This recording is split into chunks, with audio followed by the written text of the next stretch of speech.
Shut up. I'm the head of the family, you have to put me first, no matter what. Bart's fever isn't a big deal. I couldn't believe what he just said. How could you say that? As a parent, you should care about your child more than anything else. Why can't you understand that? Then Bart said something shocking. The person who makes the money is the most important, so I should come first in this house. If you can't accept that, then leave. That was when I decided I had enough. Fine, I'll leave. Yeah, leave. You wouldn't survive without my salary anyway. My name is Rachel, and I'm 30 years old. I've been married to Bart for 5 years, and we have a 3-year-old son named David. We live together as a family of 3. At first, things were great with Bart, but lately, he's been acting arrogant, and it's really bothering me. I met Bart on a blind date, and I was instantly attracted to him. He worked for a good company and was always cheerful. He seemed to like me too, and we started dating right away. After a year, we got married. In the beginning, Bart was kind and caring. He even helped with housework, and he celebrated my birthday and our anniversary. But as time passed, he started treating me with disrespect. I tried to tell myself that things change over time in marriage, but he was getting too cold. Hey, why haven't you ironed my shirt? And when I wake up, my socks should be ready. It was hard for me to take care of David. You're not a child, you should get your own clothes ready. Huh? How dare you argue with your husband? I'm the one providing for you, so you should do as I say. Bart started acting like this after David was born, and I didn't want to get a divorce right away because of our son. But there's another problem. Bart doesn't contribute much to our family budget. He earns $2,500 a month but only gives me $500, saying it should be enough. He spends the rest of his salary on clothes, golf, and other things. It's not enough to cover everything, and we can't even save money for the future or pay for David's education. No matter how much I try to talk to him, he says, "I'm giving you enough money, use what I give you." I keep asking Bart to contribute more, but he won't listen, and we end up fighting. Meanwhile, he complains about how I do housework. It's impossible for a family of 3 to live on just $500 a month, so, to save money, I cook small portions or cheap meals with inexpensive ingredients. We end up eating the same thing a lot. But Bart complains about it, saying, "You're a useless wife who can't cook." Our relationship was falling apart, but I still put up with it until David turned 3. Then something happened that made me realize I couldn't take it anymore. One evening, David was unusually quiet. I thought he might be sick, so I checked his forehead and found he had a high fever. I took his temperature, and it was really high. I rushed him to the hospital, but it was already closed, so we went to the emergency room. There were a lot of people waiting, and it took a while to be seen by the doctor. I tried to comfort David while we waited, telling him, "We'll be called soon. Hang in there." Finally, the doctor saw us, gave David some medicine, and sent us home. I gave David something easy to eat, gave him medicine, and put him to bed while I cooled his forehead. I felt a bit better, but it was the highest fever he had ever had, so I was really worried and exhausted. Then I heard the sound of the key turning in the lock. Bart had come home. "I'm home. Welcome home. Where's my dinner?" "I'm sorry, I'll make it now." I was lying on the couch and was about to get up to go to the kitchen. "What do you mean? Are you kidding me? You think I'm an idiot?" "Sorry, but David had a high fever, so we went to the hospital. I haven't eaten either." I tried to explain calmly, but Bart wouldn't listen. "I don't care if you haven't eaten, just get my dinner ready." I couldn't believe he was acting like this when David was sick. "Shut up, I'm in charge here, you need to put me first. Bart's fever doesn't matter." I couldn't just ignore what he said. "How could you say that? As a parent, you should care about your child first. Why can't you understand that? Normally, if your child has a high fever and goes to the hospital, you'd be worried about them." But Bart said something even worse. "The one who makes the money is the most important, so I come first in this house. If you can't accept that, then leave." Something inside me snapped. Up until now, I had hoped Bart would go back to being the kind man he was before, but now, I saw there was no hope left. He couldn't even put our child first, and he thought the one who makes more money was better. I couldn't deal with that mentality anymore. "Okay, I'll leave then." "Yeah, leave, you wouldn't survive without my salary anyway." "Then I'll just eat out tonight. You should go back to your parents' house and calm down." Bart left after saying that. Does he think I'm weak and can't do anything on my own? I'll show him what I'm capable of. I started packing while Bart was gone. David still had a fever, so I waited until he felt better. Once David was asleep, I was ready to leave anytime. The next morning, when David's fever had gone down, I went to check on him. He was still sleeping. After wiping off his sweat and dressing him, I went to the kitchen for breakfast. That's when I ran into Bart, who was leaving for work. When he saw me, he smirked. "What, you haven't left yet? I can't leave until David's better." "You really can't leave, can you? You're just a stay-at-home wife. You'll never make it." He laughed and left for work. He made me even angrier. How did he become such a terrible person? When we were dating and at the beginning of our marriage, he was at least a little kinder and more thoughtful. While I was thinking about this, my son woke up. "Mom, I'm hungry. Are you feeling better now?" "Yeah, much better." After breakfast, David was feeling much better, so I decided to leave with him today. I called my parents to come pick us up, and we packed our things. By mid-afternoon, we were at my parents' house. As soon as I stepped into their house, I felt completely drained. I almost fainted from exhaustion. My parents were really worried. "Are you okay, Rachel?" "Yeah, I'm sorry. I think I've been trying so hard to protect us. I didn't realize how much it was taking out of me." "Wow, Bart must have really pushed you a lot." "Yeah, it was more than just emotional abuse." Both of my parents were shocked when they heard how bad things had gotten with Bart. "Grandpa, let's play together." "Okay, let's play. Can we go buy some snacks?" "Snacks? Yes, I want some too." Dad took David out to give me some rest. "You should lie down and rest," Mom said, giving me some blankets. I thanked her and lay down, falling asleep right away. A few hours later, I woke up to the smell of something delicious cooking. It was already evening, and my mom was making dinner. When I went to the dining table, I saw a colorful spread of delicious-looking food. David was so excited, saying, "It looks yummy." My mom's cooking always made me feel better, and it filled me with a deep sense of comfort. "You can stay here as long as you need to heal from all the stress." It felt like a huge weight had been lifted off my shoulders hearing my parents say that. 2 weeks flew by as I relaxed and recovered. Then, one day, someone came to my parents' house. It was Bart. Dad asked, "What do you want to do?" as he looked at the intercom. "I don't want to see him yet," I said. Dad nodded. "Okay, go to the back," and he handled Bart himself. Bart insisted on seeing me, but Dad refused to let him in. After a while, Bart gave up and left. From what I heard later, Bart didn't come to apologize. He never mentioned anything about saying sorry.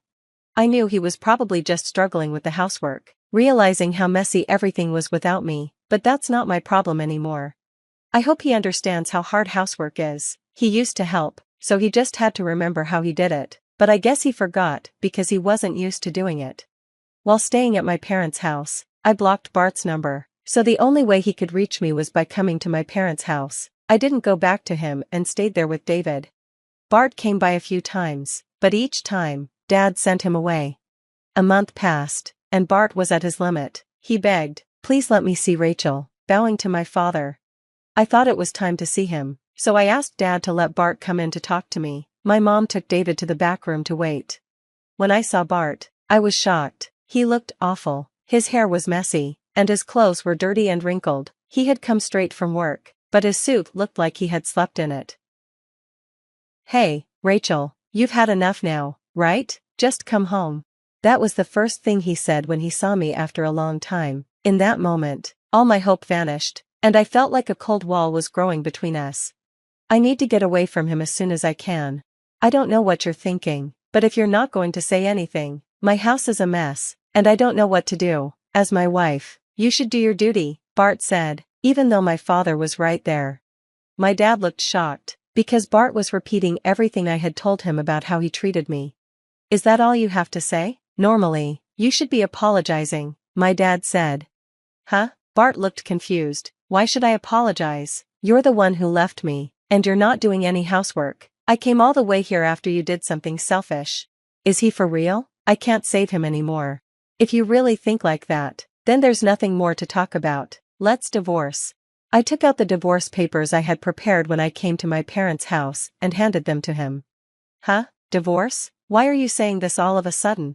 "All of a sudden? Are you kidding me? Do you have any idea how much you've hurt and tormented me?" "Honestly, I should have asked for a divorce a long time ago. You make me do everything you don't want to do, and you don't even help me with raising our child. You only put a little money into our family budget. There's no way we can live on just $500 a month. How can you not understand that? You only care about yourself, don't you?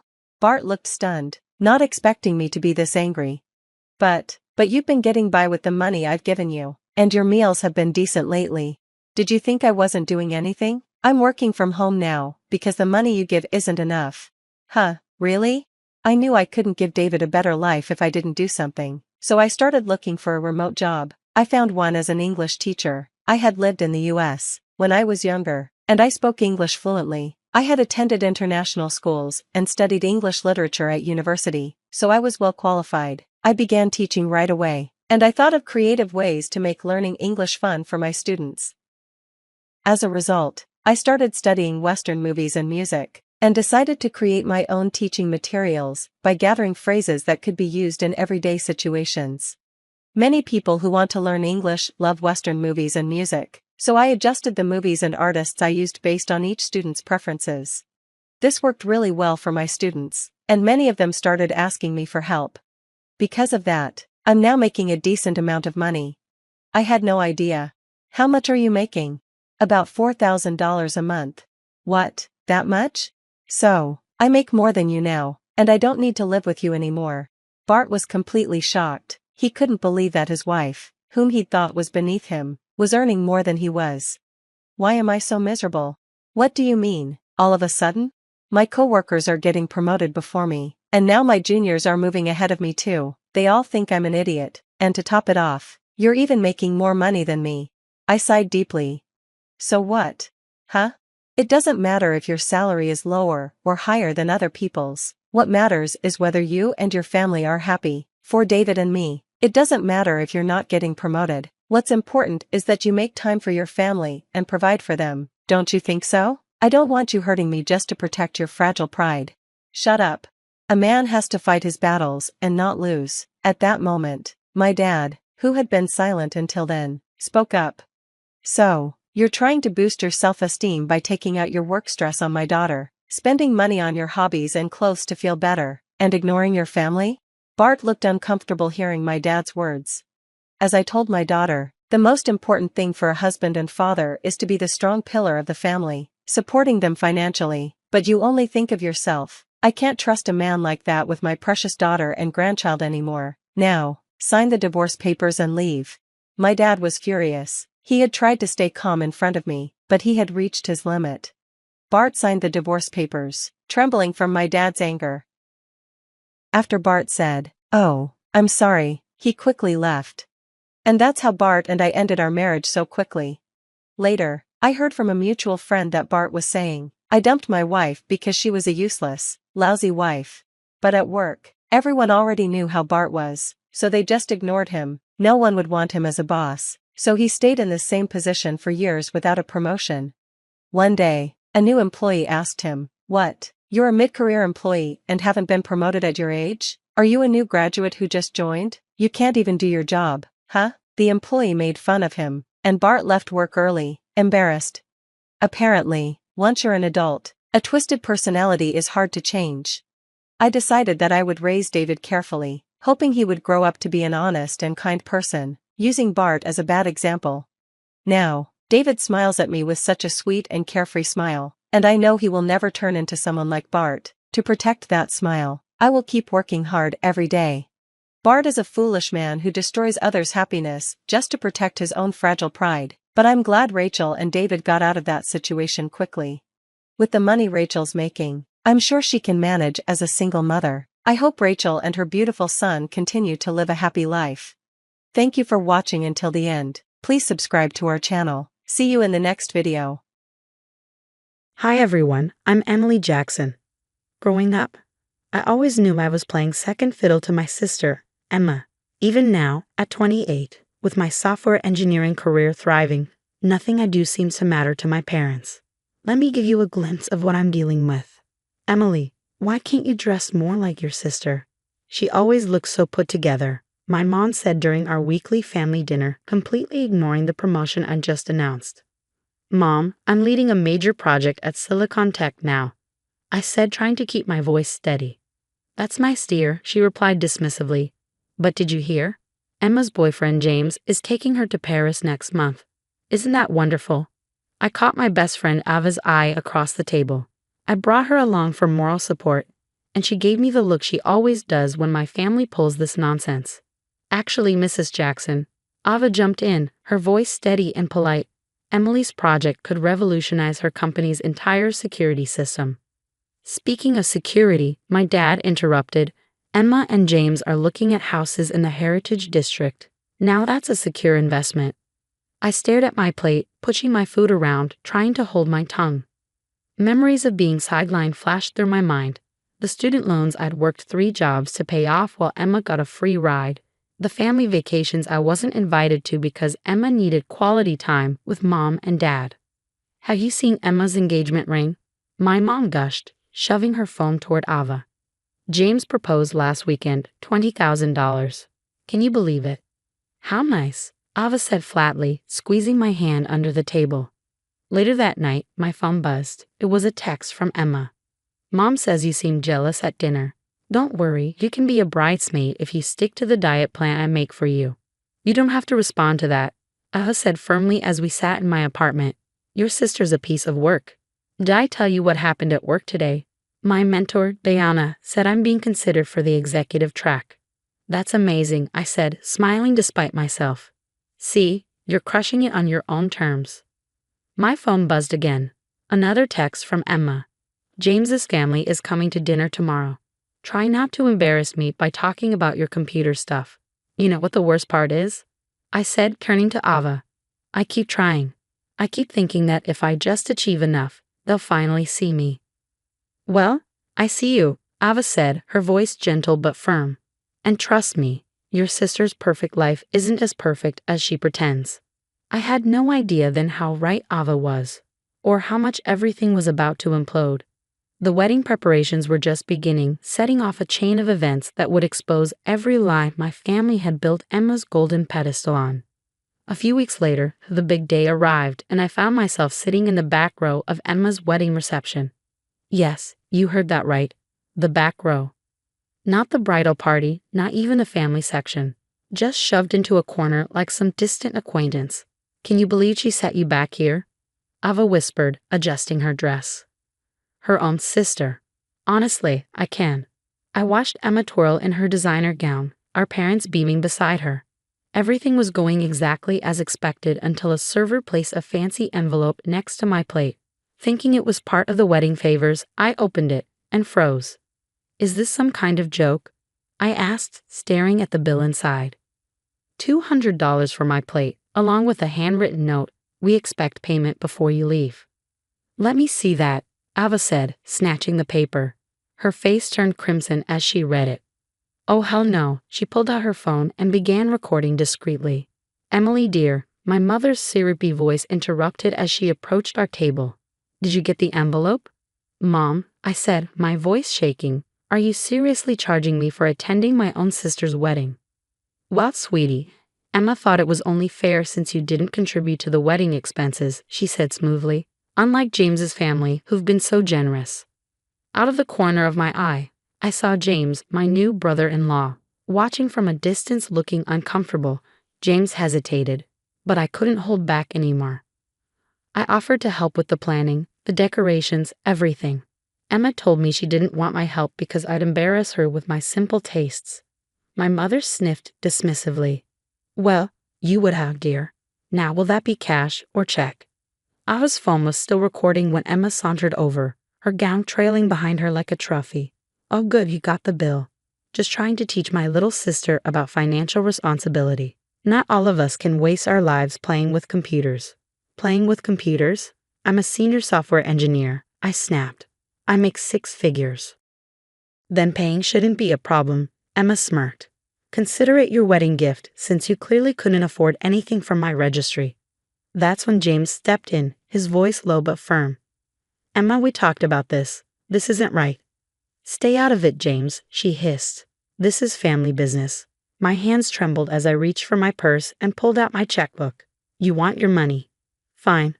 My voice was tight as I scribbled on the check. Here's your $200. Consider it the last thing you'll ever get from me. Don't be dramatic, Emily, my dad said, appearing suddenly. Your sister just got married. Can't you think about someone besides yourself for once? I handed the check over, stood up, and walked out. Behind me, Emma's shrill voice pierced the air. See, she always has to make everything about herself. What none of them knew was that this bill wasn't just a bill, it was the final straw, and thanks to Ava's quick thinking, we had proof of everything.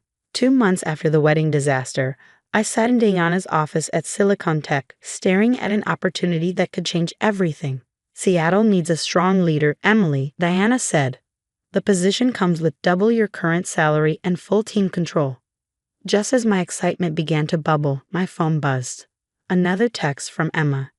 Need to talk ASAP. Financial emergency. I ignored it, focusing on Diana. When would I need to decide? By Friday, she said. Then she hesitated. But Emily, there's something else. A client flagged irregular transactions from Jackson Family Enterprises, your parents' business. I froze. Irregular transactions. Later that day, Ava burst into my office, her face flushed with urgency. Emily, you're not going to believe this. Your parents' company. They've been running 2 sets of books. Emma's been using the business accounts like her personal piggy bank. My stomach dropped. How do you know this? James called me. He found gambling receipts, hundreds of thousands. Emily, she's been forging your dad's signature. My phone rang. Emma again. This time I answered, putting her on speaker. Emily, I need $50,000, she said, her voice shaky. I know you have savings. It's just a loan. Things with James are tight right now. Excuse me? I said, my voice cold. You mean because you're gambling away his money too? Dead silence. Then a panicked whisper. How did you? Who told you? Does it matter? I replied. The answer is no. I'm your sister, she cried. After everything Mom and Dad did for you. Did for me, I snapped. You mean charging me for your wedding? Making me pay back every penny of college while they funded your shopping sprees. Because you're the strong one. Emma's voice cracked. You can handle it. I'm not built for struggling. Ava's still recording, finally spoke up. You built your entire life on making Emily struggle instead. Is that Ava? Are you recording this? Emily, tell your little spy toe. I hung up. Minutes later, my mother called. Your sister is crying, she said, her tone scolding. How dare you refuse to help family? Like you helped me, Mom. I said, my voice icy. Should I send you a bill for this phone call? Don't be bitter, Emily. We heard about your promotion. Seattle branch, right? You can't abandon your family now. Emma needs you. Emma needs consequences, I said firmly. In the background, I heard my father's panicked voice. They're auditing the business. James's father must have reported us to the IRS. Emma's wailing grew louder. My mother's voice turned sugary sweet. Emily, you're so good with numbers. Maybe you could help us sort this out. No, I said simply. We're not family anymore. I hung up and turned to Ava. Send me copies of everything you recorded. Already did, Ava said, smirking. James too. He's filing for divorce, by the way. Turns out Emma's been lying to him about, well, everything. Just then, Diana poked her head into the office. Emily, Seattle needs an answer. I stood up, feeling lighter than I had in years. Tell them I accept. 1 year later, I stood on stage at the Women in Tech Awards, accepting the Innovation Lead of the Year award. The Seattle skyline sparkled through the convention center windows, shimmered in the golden glow of twilight, matching the glint of my trophy. My phone buzzed, a text from Ava. Emma's gambling debts finally caught up. Your parents had to sell the house to cover what she stole. They're moving into a tiny apartment next week. I slipped the phone back into my pocket, focusing on the networking reception.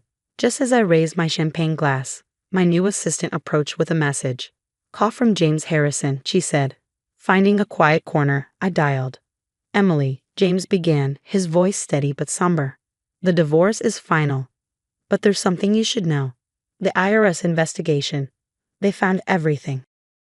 Define everything, I said, bracing myself. 20 years of tax fraud. Emma's embezzlement was just the tip of the iceberg. Your parents, they've lost everything. The business, their retirement, all of it. I sipped my champagne, letting the news sink in. And Emma. She's living in their apartment's spare room. Nobody will hire her with the fraud charges pending. Oh, and she tried opening credit cards in your name last month. She what? Don't worry, I caught it in time. Being a financial advisor has its perks. She can't touch you. Later that night, my hotel room phone rang, displaying an unfamiliar number. Against my better judgment, I answered. Baby girl, please. My mother's voice was thick with tears. We made mistakes. Mistakes. My voice was icy. You systematically destroyed my self-worth, enabled Emma's abuse, and tried to drag me down with you. Emma wants to apologize, she said weakly. She's changed. We've all changed. In the background, I heard Emma's muffled plea. Tell her I'll go to therapy. I'll do anything. You had decades to change, I said sharply. Funny how it only matters now that you've lost everything. We're living off Social Security, my mother whispered. The IRS took everything. Consequences, Mom. Remember when you taught Emma she'd never have to face any? Well, this is what they look like. I hung up and stepped onto my hotel balcony, watching the sunset paint Seattle's sky in shades of purple and gold. My phone chimed again. A message from Diana Bard. Loved your presentation. GP position is yours if you want it. Another text popped up, this time from Ava. Your old house just sold. Guess who bought it? James's private investment firm. They're turning it into a women's shelter. I smiled, remembering Emma's sneers about my little computer job. Now I was making 7 figures, driving a Tesla to my corner office, while she filled out job applications at fast food joints. My phone buzzed one last time. Emma, using Dad's phone. I know I don't deserve forgiveness, but I'm your sister. I blocked that number too and ordered room service. Tomorrow I'd wake up in my luxury condo, ready to lead my team in revolutionizing tech security. Meanwhile, Emma would wake up on a pull-out couch. Mom would clip coupons, and Dad would struggle to pay the electric bill. They say success is the best revenge, but sometimes success isn't about revenge. It's about walking away from people who never deserved you in the first place. What would you have done if you were in my shoes when Emma called crying and begging for forgiveness? Would you have given your toxic family another chance, or would you have kept your distance like I did? Sometimes the hardest part isn't building yourself up. It's staying strong when your abusers suddenly want back into your life after karma hits them. Drop your thoughts in the comments below. I've always been the one holding my family together. My name is Anna, and for as long as I can remember, I've been the responsible one, the dependable daughter who gave more of herself than she ever received in return. When I landed a solid career as a project manager, it wasn't just a win for me, it became a lifeline for my parents. Every month, like clockwork, I'd send them nearly half of my paycheck to ensure they lived comfortably. My younger brother, Matthew, was the family's golden child. 5 years my junior, he basked in their endless praise and affection, while I toiled quietly in the shadows. He was celebrated. I was relied upon. For years, I believed that if I gave enough, of my time, my money, my energy, one day they'd see me, not as their safety net, but as someone worthy of love and appreciation. That hope shattered when my mother made an unbearable demand. I was to cancel my wedding to save the family business, a business Matthew had driven to the brink of ruin with his reckless spending and poor decisions. The call came just days before my wedding. Anna, we need your help, my mother said, her voice devoid of doubt or hesitation. The business is in trouble, and Matthew, he needs your support to get it back on track. I felt my stomach twist. This was supposed to be my time. Finally, a moment for my happiness. Mom, I said, steadying my voice, I've always supported you, but I can't bail out the business. I have my own future to think about. There was a long silence before her voice returned, cold and cutting. So, you're just going to abandon us after everything we've done for you? Walk away when your family needs you most. I closed my eyes, forcing myself to stay calm. I'm not abandoning anyone. I'm choosing, for once, to prioritize my own life. I'm getting married, and I can't risk my future to fix Matthew's mistakes. Her tone sharpened. This isn't just about money, Anna. It's about family. We've always counted on you. If you don't step up now, the business could fall apart. The weight of her expectations crushed down on me. It was as though my dreams didn't matter, as if my life existed solely to serve them and shield Matthew from the consequences of his actions.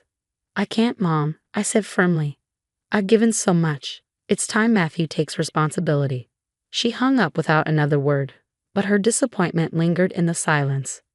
The next day, as I reviewed the final details for my wedding, a loud knock startled me. I opened the door to find my mother standing there, her face twisted with anger. "What are you doing here?" I asked, shocked. She shoved her way inside. "How could you?" she spat. "How could you turn your back on us when we need you the most?" I stepped back, her fury leaving me momentarily speechless. "Mom, I've given you almost half my salary every month for years. I've done everything you've asked of me, but I can't throw my future away to fix Matthew's mistakes." Her eyes narrowed, and before I could react, she slapped me hard across the face. The sting was immediate, but the deeper pain was in my heart. "How dare you talk to me like that?" she shouted. "After everything we've done for you, this is how you repay us. You don't disobey me, Anna. You owe this family everything." I clutched my burning cheek, tears threatening to spill. This was it, the moment I finally saw the truth. To them, I was nothing more than a provider, a resource. My sacrifices, my love, my support, it would never be enough. Fighting back the tears, I took a shaky breath. "Mom, I love you, but I can't keep sacrificing my happiness to fix everyone else's mistakes. I won't let you control my life anymore." She sneered, crossing her arms. "Fine, don't expect us to be there when you come crawling back. You're making a huge mistake, Anna. Don't come running to us when your selfishness catches up to you." Her words were sharp, designed to wound, but for the first time, they didn't cut as deep. Instead, I felt an unexpected sense of liberation, as if a weight I'd carried for years was finally lifting. I didn't need her approval anymore. This was my life, and I was finally claiming it.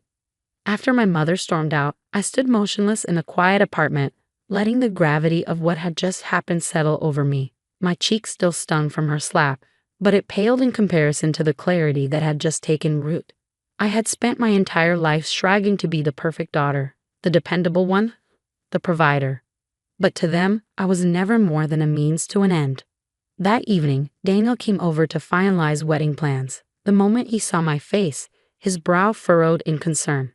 He stepped closer, gently brushing his fingers against my cheek. "Lindo, what happened?" I tried to hold it together, but my voice wavered as I recounted everything. "My mom came over. She slapped me and demanded I use my savings to bail out the family business, right before our wedding." Daniel's face darkened, his jaw tightening. He pulled me into his arms, his embrace firm yet comforting. "Anna," he said softly but with resolve, "you don't deserve this. You've given them so much, and they just keep demanding more. It's not fair." I know I whispered, my voice barely audible. But it's hard. I've spent my whole life trying to make them proud, trying to be the one they could count on. And now, it feels like they've never seen me as anything more than a source of support. He cupped my face, his eyes meeting mine with a tenderness that melted my defenses. "You're not just their support. You're a person, Anna. You have dreams, and those dreams matter. You don't need to feel guilty for choosing yourself." His words, simple yet powerful, struck a chord deep within me. For the first time, I felt truly seen. Daniel wasn't just my fiancé, he was my safe haven, the one person who stood by me unconditionally. We spent the rest of the evening together, going over wedding details and talking about our future. For once, I felt like I was moving forward, unburdened by the expectations that had always held me back. In the days leading up to the wedding, the messages from my mother didn't stop. Texts, voicemails, emails, they poured in relentlessly, each one more intense than the last. "Anna, you're making a huge mistake," one read. "When this wedding falls apart, don't expect us to welcome you back. Family comes first, and you're putting yourself above everyone else."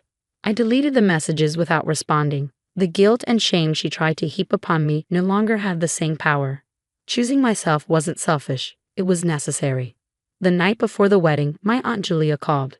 She had always been one of the few family members who genuinely cared for me. "Anna," she said gently, "I've heard about everything with your parents.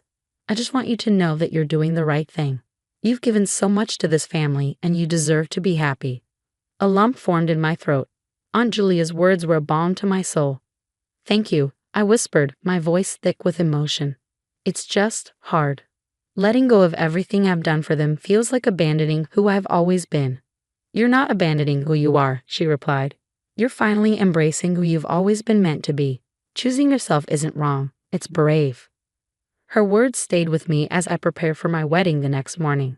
A surprising sense of calm washed over me. Gone was the usual anxiety that accompanied family gatherings. Instead, there was quiet determination. This day was for Daniel and me, a celebration of a life we were choosing together. As I stood before the mirror, dressed in my gown, I saw myself clearly for the first time. A woman free from the crushing weight of her family's expectations. When I walked down the aisle and saw Daniel waiting for me, his eyes lit up with pride and love. It was a look that said, "I see you, Anna. All of you." In that moment, I knew every sacrifice, every painful realization had led me here, to a place of pure freedom and joy. We exchanged our vows, promising to stand by each other in ways I had never experienced before. Daniel's words about supporting my dreams and valuing me for who I was, not what I could provide, felt like a soothing balm, healing years of pain. The reception that followed was small, intimate, and filled with genuine love. Surrounded by people who celebrated me simply for being myself, I felt at peace. For the first time, I was living a life on my terms. In the days after the wedding, Daniel and I packed up and moved to Austin. It was the start of a new chapter, a fresh beginning in a city where we could build a life free from the shadows of my family's demands. The transition wasn't without its challenges. Just days after settling into our new apartment, I received another message from my mother. It was blunt, harsh, and filled with accusations. "You've abandoned your family. You chose yourself over us. When things go wrong, don't expect us to be there for you." The words stung, but this time, they didn't carry the same weight. I read them with a newfound resilience, recognizing the same manipulative tactics I've faced my entire life. Guilt-laden words meant to reel me back under their control. But now there was no pull, only a quiet strength, a certainty that I'd made the right choice. Daniel noticed the change in me one night as we sat on our balcony, overlooking the Austin skyline. He wrapped his arm around my shoulders and said, "Anna, I'm proud of you. I know it hasn't been easy, but you've come so far. You're free from all of that now." His words were simple, but they filled me with a sense of accomplishment I hadn't realized I was craving. For years, I've been the perfect daughter, the unwavering supporter, bearing the weight of my family's expectations. But now, for the first time, I could breathe. I could live for myself. Weeks turned into months, and life with Daniel felt like everything I had ever hoped for. We spent our days dreaming about the future, planning our next steps, and talking about starting a family someday. Our life was simple, but it was ours, untainted by the toxic cycles I had left behind. One afternoon, I received an unexpected call from my cousin Adam. "Anna," he said, his voice filled with genuine remorse. "I just wanted to say I'm sorry. I've heard everything that happened, and I don't know why they treated you that way. You've always deserved better." Hearing those words brought a lump to my throat. I hadn't expected an apology, let alone validation from someone within my family. "Thank you, Adam," I replied softly. "It's been hard, but I'm finally in a place where I feel free." Adam's words reminded me that, while my parents remained distant, there were still people in my family who cared. Over the following months, I began to rebuild relationships with those who had always seen me for who I truly was: Aunt Julia, Uncle Jacob, a few cousins, and close friends. They became my extended family, the ones who celebrated my joy without strings attached. However, my relationship with my parents remained strained. I couldn't forget the years of manipulation, the slap, or how they had always prioritized Matthew. Every time I considered reaching out, memories of the endless sacrifices and the pain resurfaced. Deep down, I knew I couldn't return to that cycle. My life, my peace, depended on setting firm boundaries. Months after the wedding, I received one final message from my mother. It was short, almost desperate. "I miss you, Anna. Please call me." I stared at the screen, feeling a familiar pang of guilt. But this time, I didn't waver. I glanced around at the life Daniel and I had built, the peace, the independence, and I knew exactly what I needed to do. I replied with a message that was both kind and resolute. "I'm happy with the life I've built. I can't go back to what it was. I need to move forward." As I pressed send, a wave of closure washed over me. It was a quiet victory, a final release of the past and all its burdens. I had chosen myself, my happiness, and my future. I looked at Daniel, at the life we were building together, and for the first time in my life, I felt truly free. Hi, everyone. I'm Helen Tyler, 33 years old and one of the top real estate agents in Boston, a title I earned through sheer determination after growing up with almost nothing. But this story isn't about my success. It's about how success can make you a target. Helen, you've truly outdone yourself with this house, my best friend Maria said, sipping her coffee as we sat on my freshly furnished porch.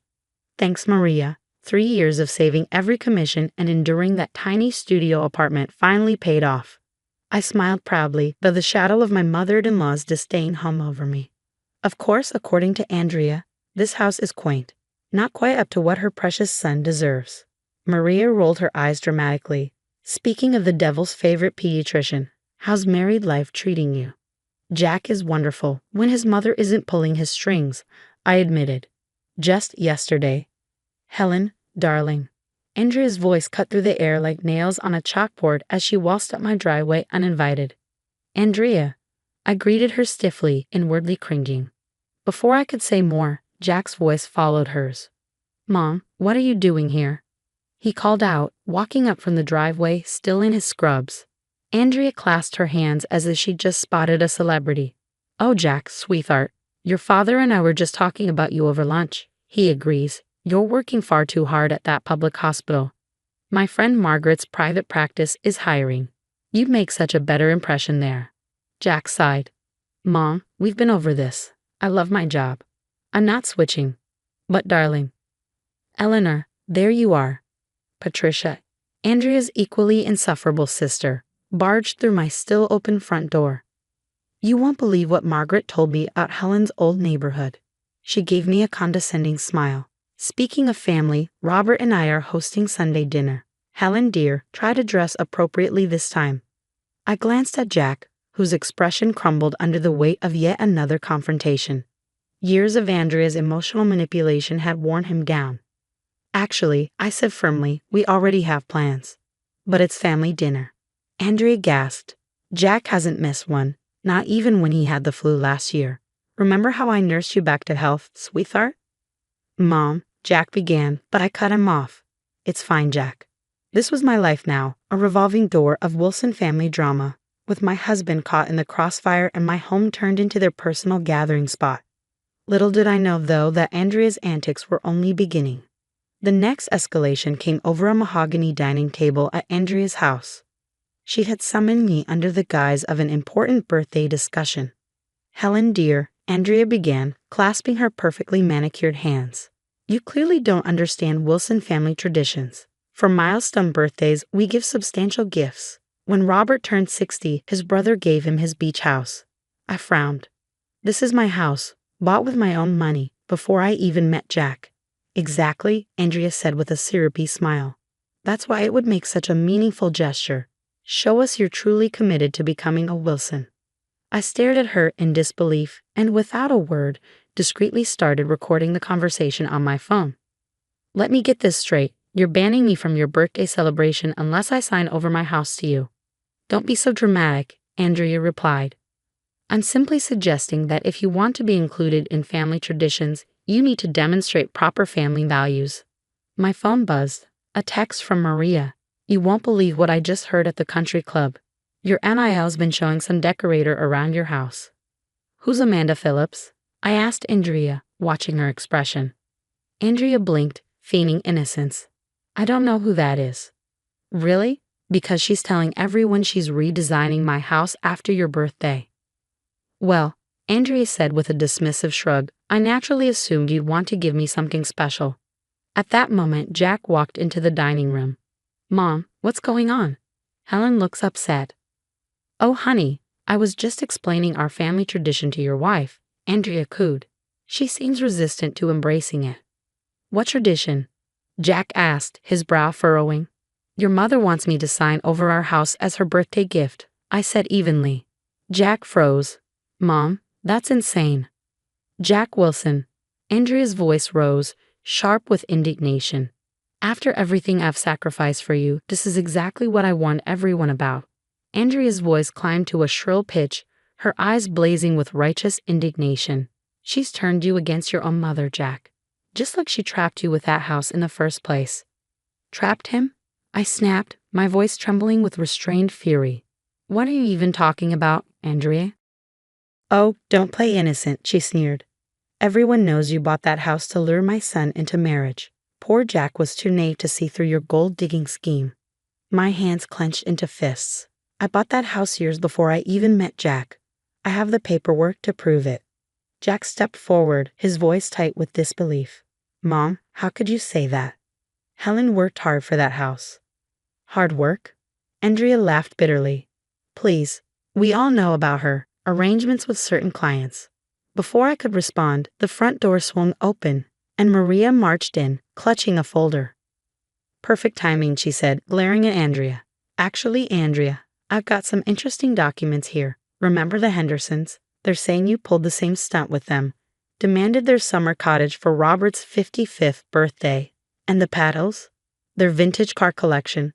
Andrea's face paled. That's private family business. Just like how you bankrupted your own sister trying to get her vineyard. Maria added coldly. Patricia told me everything. Jack turned to his mother, his expression devastated. Mom, is this true? Jack, darling, Andrea said, her tone turning saccharine. You don't understand. Everything I do is for this family's reputation. Helen simply isn't good enough for you. I mean, look at her background.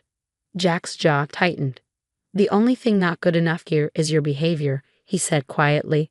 We're leaving. And Mom, don't bother sending that birthday invitation. As we walked out, Andrea's voice echoed behind us. You'll regret this, Helen. Nobody refuses Andrea Wilson. Nobody. Little did she know, I had recorded the entire conversation. The next day, I met Patricia over coffee. Her face went pale as I played the recording. This is exactly what she did to Claire, Patricia said, her voice trembling.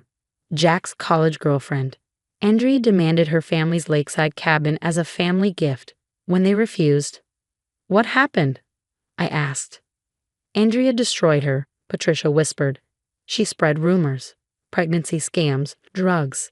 Claire's family had to move away. I stayed quiet then, not anymore. My phone buzzed with another message, this one from Robert's investment advisor.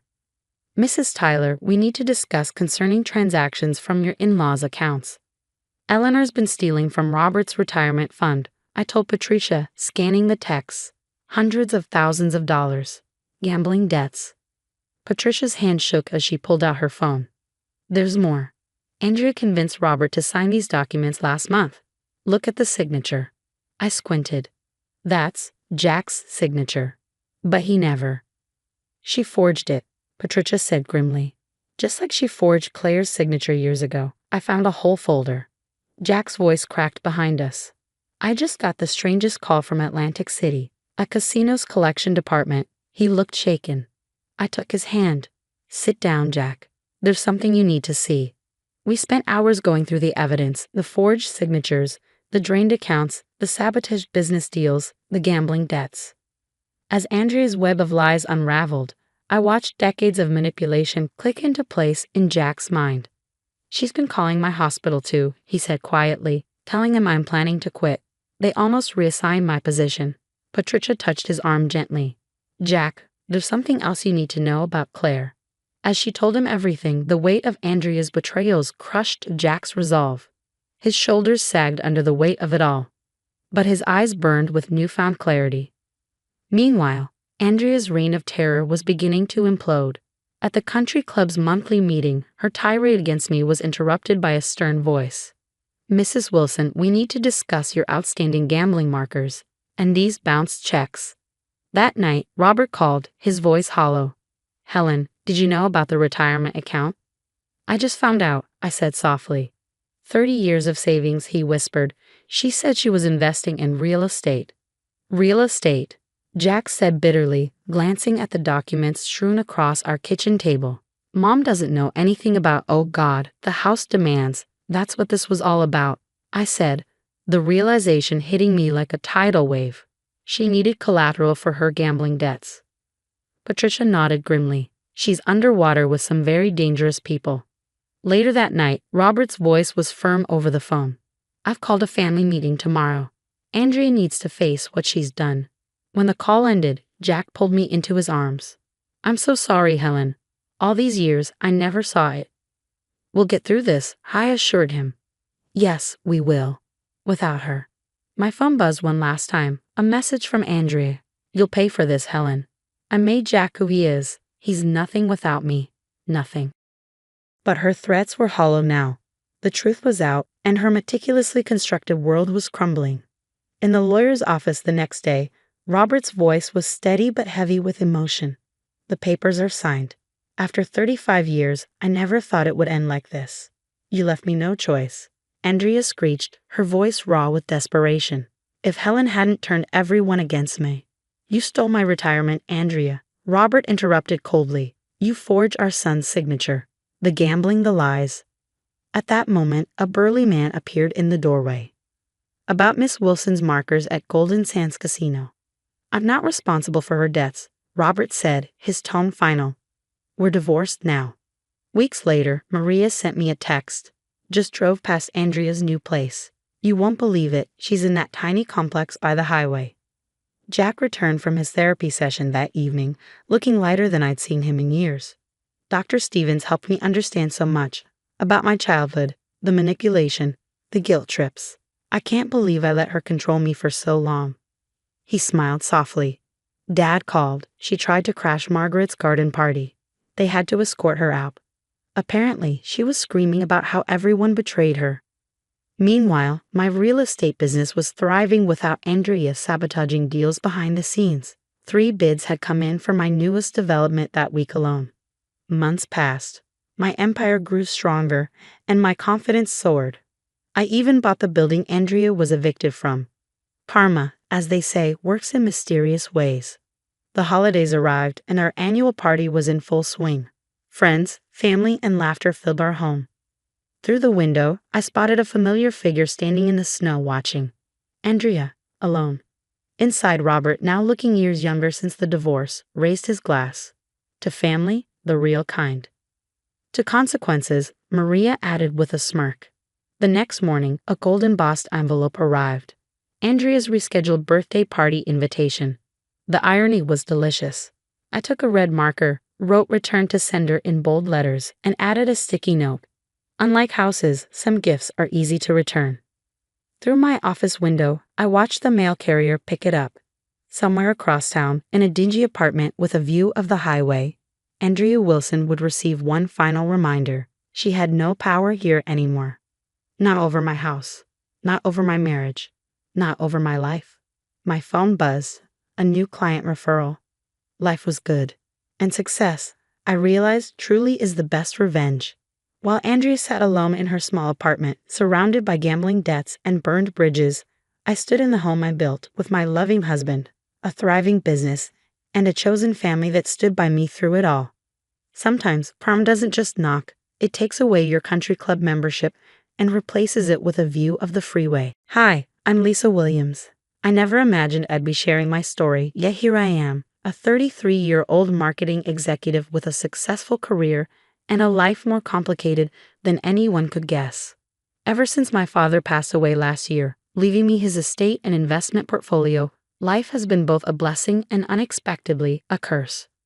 Lisa, honey, you really should consider seeing that financial advisor I recommended. My mother-in-law, Patricia, suggested during one of our weekly family dinners. Her perfectly manicured nails tapped lightly against her salmon plate. Thanks, Patricia, but Emma's handling everything perfectly, I said, watching her lips tighten at the mention of my best friend and attorney. Darling, you know I only want what's best for the family, she replied, emphasizing family in that familiar, pointed way that always made me feel like an outsider. James, my husband, squeezed my hand under the table. Mom, Lisa's doing great managing everything. I reached for my heart medication, a constant reminder of my rare condition. Patricia's eyes followed the movement, her gaze calculating. Such expensive medicine, she murmured. Thank goodness for your father's inheritance. The following week, over lunch with Emma, she stirred her coffee thoughtfully. I'm telling you, something's off with Patricia, Emma said. The way she keeps pushing about your finances. She's always been controlling, but lately I trailed off, recalling the latest incident. What happened? She reorganized my home office without asking. Said she was helping, but all my important documents were moved. Before Emma could respond, Michael, James's younger brother, appeared, looking uneasy. Hey, Lisa, Emma. Just wanted to check in. Everything okay? Yeah? Why? Just be careful with the family documents, okay? Mom's been asking weird questions about your inheritance. As he left, Patricia's friend Diana approached our table. Lisa, darling, those charity event photos were lovely. Your father would have been so proud, she said, her voice dropping conspiratorially. Though Patricia had interesting comments. That evening, James brought up the charity event. Mom thinks we should combine our accounts, make things simpler. Our current arrangement works fine, I replied, taking my evening medication. But we're family, Lisa. Don't you trust us? The word trust hung in the air. Patricia's increasing presence, the constant suggestions, the missing documents, Emma's words echoed. Just because they're family doesn't mean they have your best interests at heart. I forced a smile. Of course I trust you. I just prefer to keep some things separate. James's smile didn't quite reach his eyes. The next dinner at Patricia's mansion was tense. You're being ridiculous, Lisa. We're talking about securing our future, James pressed. Our future or your gambling debts? Michael's voice cut through the tension. Silence fell over the room. What did you just say? I turned to James, who couldn't meet my eyes. Patricia's smile was razor sharp. Oh, did you know? But really, dear, with your condition, wouldn't it be safer if James managed everything? I reached for my medicine. It wasn't there. Where's my medication? Oh, those old pills. I cleaned up earlier. They were expired.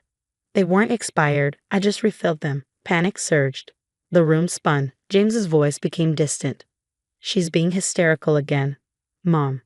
I woke up in the hospital 2 days later, Emma clutching my hand. Thank God, Lisa. You've been out for 2 days. Emma, something's wrong. They're planning something. I know it. She showed me her tablet, her expression grim. Look, emails between James and Patricia.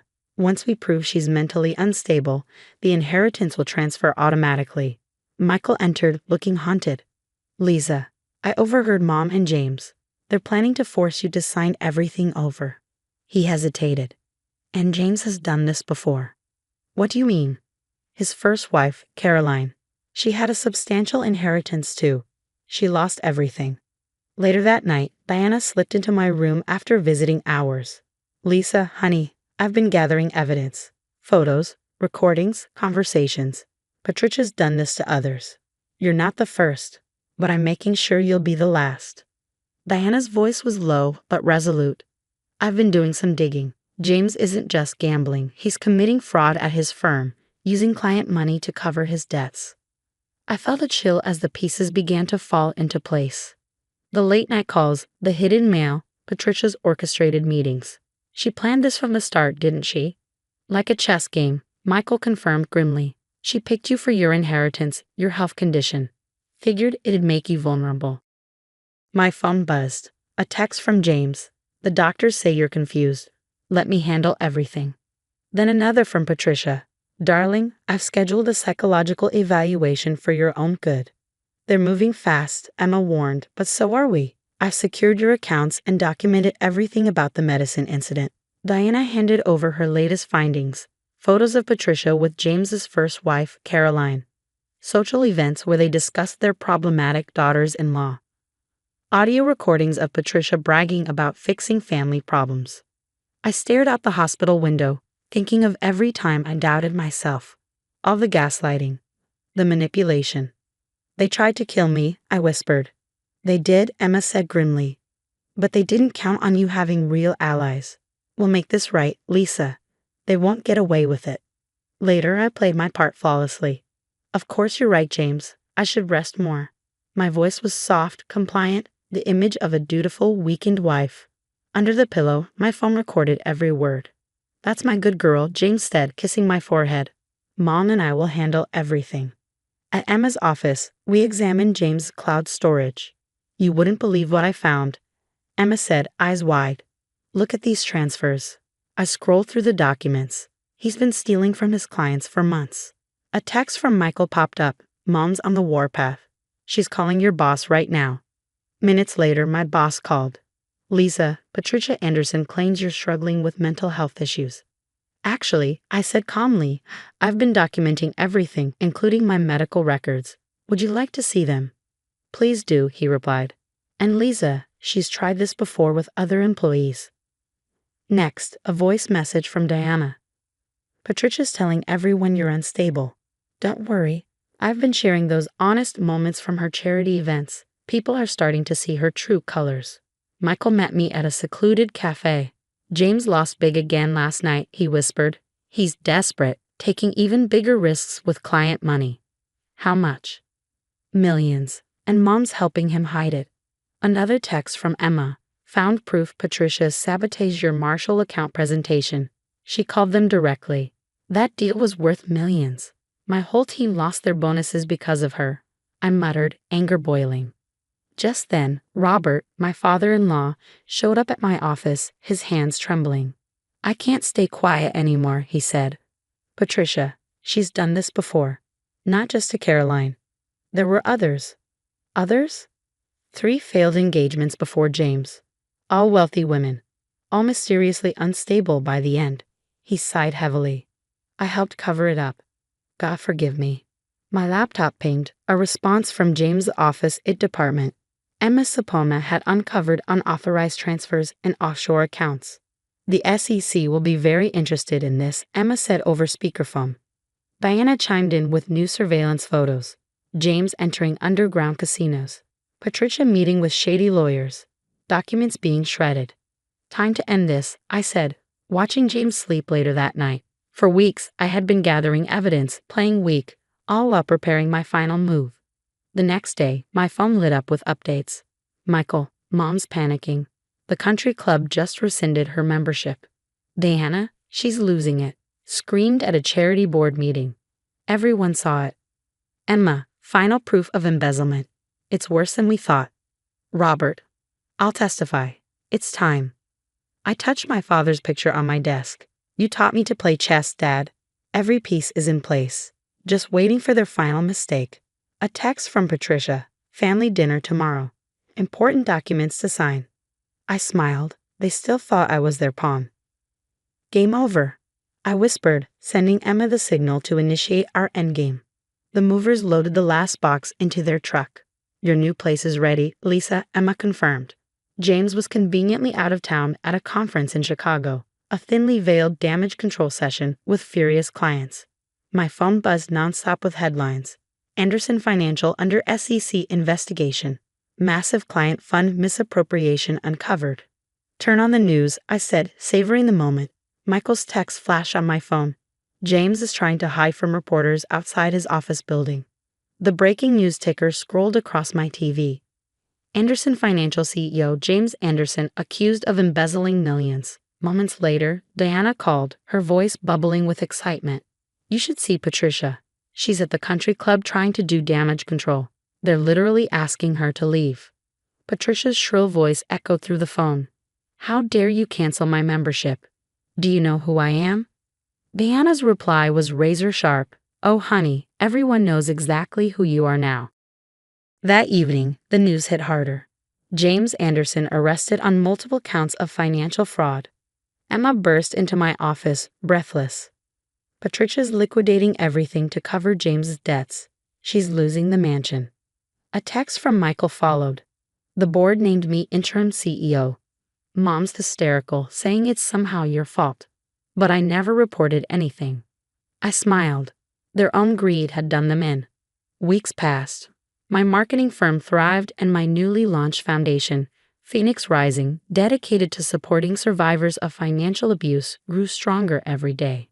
Your story has inspired so many, Emma said during our foundation's first meeting. 3 more of James' victims came forward.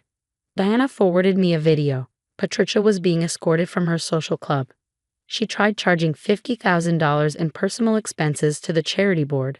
Diana wrote, her tone laced with satisfaction. A letter arrived from Robert. Lisa, I'm sorry I didn't stop them sooner. James got 15 years. Patricia lost everything trying to save him. You were stronger than all of us. Later that evening, my assistant rushed in. Miss William, you've won the Community Leadership Award. Standing on stage, I gazed out at the crowd. Success isn't just about money. It's about surviving, thriving and helping others rise. The applause was thunderous. A text from Diana buzzed. Patricia watched your speech from the community center's TV room. She looked destroyed. I touched the new bottle of heart medication safely stored in my purse. My health had improved dramatically since leaving that toxic environment. Michael's final text arrived. Mom had to sell her last designer bags.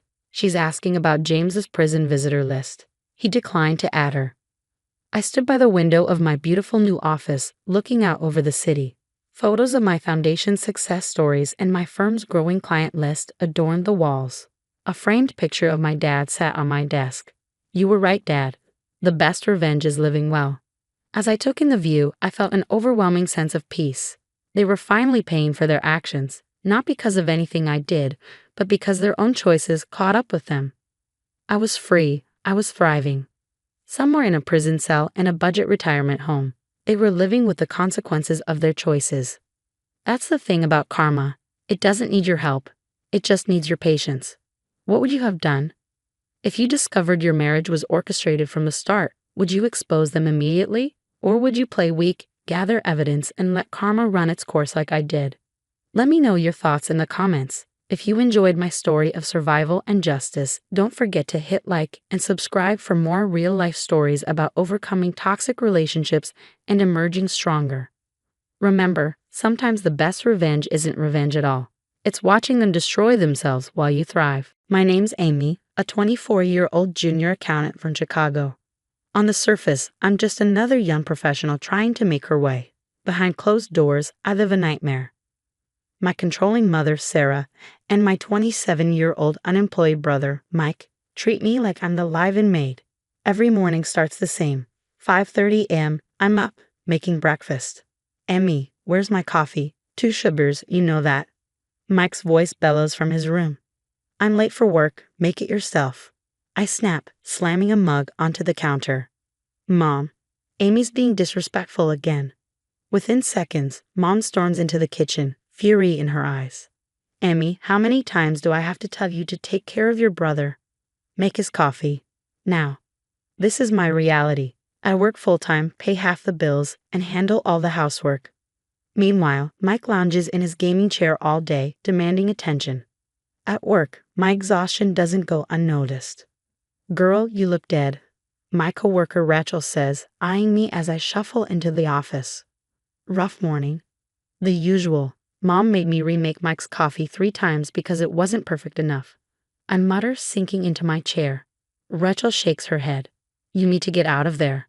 A small kindness saves the day. David, another coworker, sets a cup of steaming coffee on my desk. Thought you might need this. Real coffee, not whatever your brother complains about, he says with a smirk. I smile, clutching the cup like a lifeline. They don't know about my secret savings account. I've been setting aside 30% of every paycheck. Just $55,000 more, and I'll be free. That night, everything boils over. Mike barges into my room, his entitled sneer in full display. Give me your car keys. I'm meeting friends. No way. I need my car for work tomorrow. It's not like your job is important. You're just a junior accountant. At least I have a job. I snap. His face turns crimson. Mom, Amy's disrespecting me again. Mom appears, arms crossed, ready for battle. Amy, give your brother the keys. No, I've had enough. I've been serving him since we were kids. You made me skip my high school graduation to cook for his gaming party. You gave him my college fund because he needed it more. Mom's expression hardens, her voice icy. I'm your mother. As long as you live under my roof, that I help pay for, I interject. Don't interrupt me. Your brother is special. He needs support while he figures out his path. Now hand him the keys or start looking for somewhere else to live. I clutch my keys tighter, feeling years of suppressed anger rise to the surface. No, for once in my life, no. Mom's gaze turns glacial. Fine, then make your own dinner tonight, and don't touch anything in my kitchen. As they storm out, I sit in the suffocating silence, my phone screen lighting up. $15,000 saved. Just a little longer. I text Rachel. Start looking for those apartment listings. I'm done. But the power play escalates. The next morning, I find every cabinet in the kitchen locked with padlocks. Mom stands there, arms crossed. Until you apologize to your brother and give him your car, you won't be eating in this house. This is insane. I pay for half the groceries. Should have thought about that before disrespecting your brother, she snaps. 3 days pass. I survive on protein bars and snacks I've stashed in my desk at work. My hands shake as I type. During lunch, Rachel notices. Emmy, when's the last time you ate a real meal? She whispers. Sunday, Mom locked the kitchen. Rachel's eyes widen. This is abuse. Before I can respond, my vision blurs. I grab the desk for support, but it's too late. David rushes over, catching me before I hit the ground. In the break room, they force me to eat a sandwich as I recount everything. When Dad died, his insurance was supposed to be split between Mike and me. Mom gave him my share because he needed it more. I had to drop 3 college classes to babysit his dog. It's always been like this. David's jaw tightens. You need evidence. This isn't normal. That night, Mike corners me in the hallway. I press record on my phone, the device hidden in my pocket. Listen here, you ungrateful. Mom should have thrown you out years ago. You're nothing. I'm not just a maid who pays bills. I'm Amy, the maid who's done being used. Get out of my way, Mike. I snap, trying to sidestep him in the hallway. Mom appears right on cue, arms crossed and seething. You will apologize to your brother right now, or you can pack your bags. I won't tolerate this disrespect in my house. Remember who took care of you after your father died. Took care of me.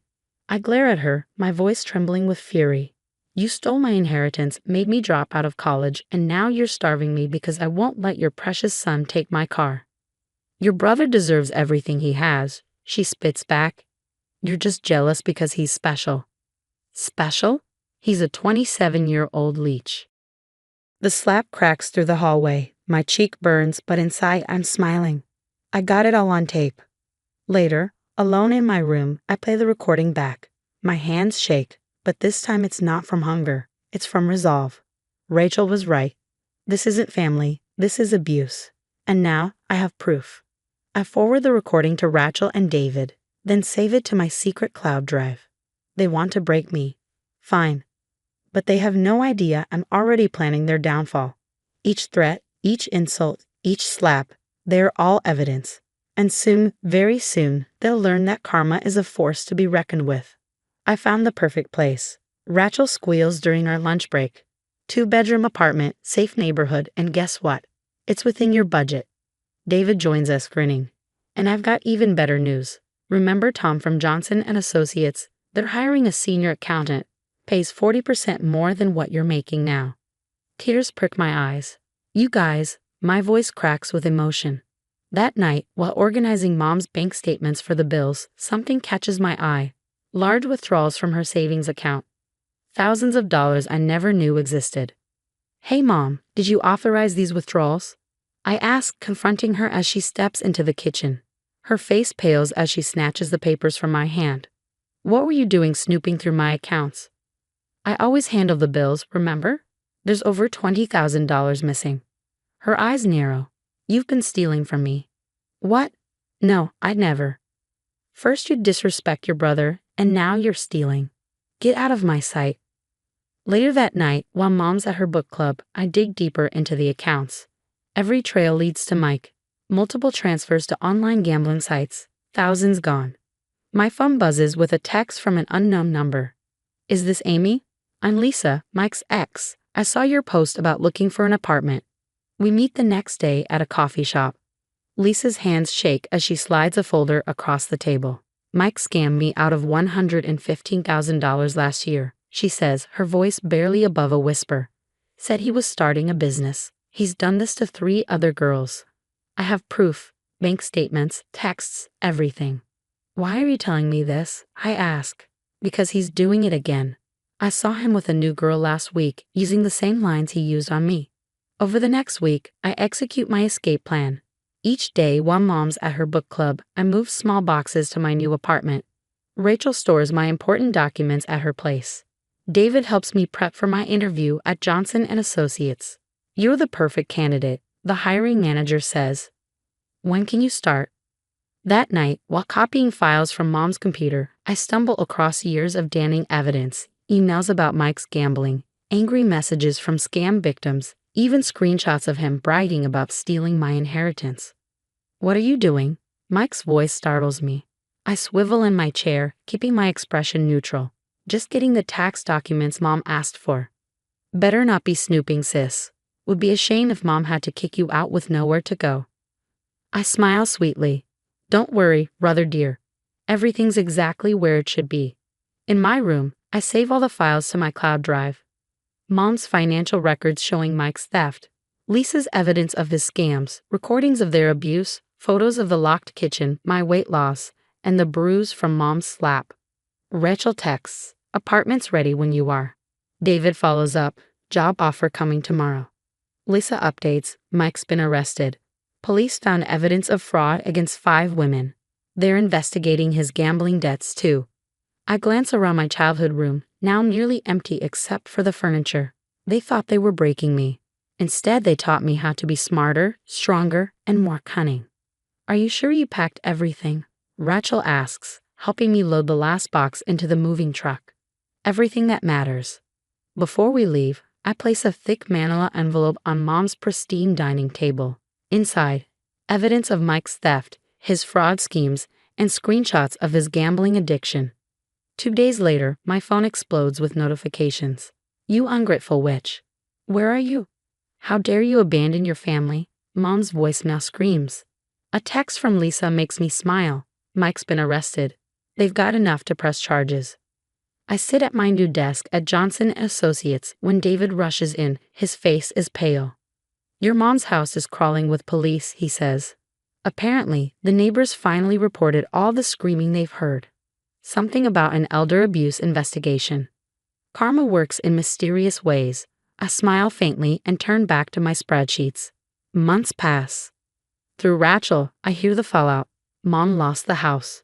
Turns out Mike had secretly remortgaged it for his gambling debts, using forged papers. With nowhere else to go, she's forced to move in with Aunt Janet. 'You can't just throw your mother away,' Aunt Janet scolds over the phone one afternoon. 'Sarah made mistakes, but she's still your mother.' Mistakes. My voice is calm but firm. She locked me out of food for days, stole my inheritance, and made me a servant while Mike robbed her blind. She's suffering now. Living with her wasn't easy either. 1 year later, I stand in the living room of my very own home, a cozy townhouse I bought with my promotion bonus. David's arms wrap around me, his engagement ring catching the sunlight streaming through the windows. 'Look what came,' Rachel says, handing me a tear-stained letter. It's from Mom. 'My dearest Amy, I'm sorry for everything. Please come home. I need you.' I drop the letter into the shredder without reading further. Through the window, I watch kids playing in the street. Free, happy, safe. Things I never was in that house. 'Your mom's still asking about you,' David asks, pressing a kiss to my temple. 'She's not my mom anymore,' I reply, my voice steady. 'Just someone who taught me what kind of parent I'll never be.' My phone buzzes with a text from Lisa. 'Mike got 5 years. Thought you'd want to know.' I smile and delete the message. On my desk at work, a shiny new nameplate reads, 'Senior Financial Analyst.' My fridge is always full. My doors have no locks, except the ones I control. 'Ready for dinner?' Rachel calls from the kitchen. David's attempting to cook. 'Hey, I'm getting better.' David protests. I laugh, really laugh, the kind of laugh that was never allowed in my old house. They thought they were breaking me. Instead, they showed me my own strength. Sometimes, the best revenge isn't about getting even. It's about getting free. And me? I'm finally gloriously free. What would you do if faced with the choice between financial stability and confronting a toxic family member? Would you stay silent to keep a roof over your head, or risk it all to stand up for yourself like I did? Share your thoughts in the comments below. If this story resonated with you, consider subscribing to hear more stories of survival and justice. Sometimes the hardest battles are fought behind closed doors. But you are not alone. Hi, I'm Ashley Michael, a 28-year-old financial analyst at Morgan Stanley. While I take pride in my career, my heart has always been tied to our family business. You really should let me help with the books, Dad. I do this for a living. Everything's fine, Princess. Mark's got it handled. That exchange at our weekly family dinner churned my stomach. My father, Thomas Michael, wasn't just being stubborn. Something was off. At 58, he should have been basking in the success of Michael Auto Parts, the business he built from a single store into a 12-location chain spanning 3 states. Instead, dark circles shadowed his eyes, and his hands trembled when holding his fork. "Your brother's doing great managing the finances. Focus on your own career," Dad added. Sure, if great meant running 3 previous businesses into the ground. Mark, my older brother and Dad's golden child, joined the family business 5 years ago after his latest failed startup.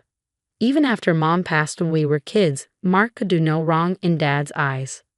"Ashley, you won't believe what I found reviewing those contracts you mentioned." Lisa's voice crackled over the phone later that night. My best friend and corporate lawyer had an uncanny knack for sniffing out trouble. "Please tell me it's good news," I said. "Not exactly. The paperwork is strange. Like really strange."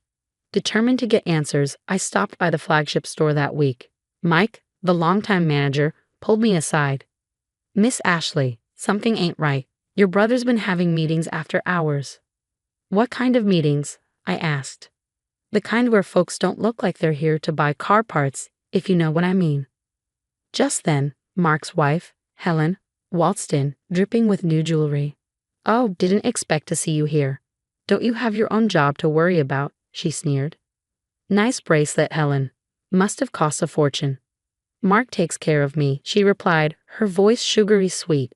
"Unlike some people, I know how to be grateful to this family." That night at dinner, I watched Dad push his food around his plate while Mark bragged about his latest business strategy. Mom would have seen right through this. She used to say family secrets were like engine problems. Ignore them, and everything falls apart.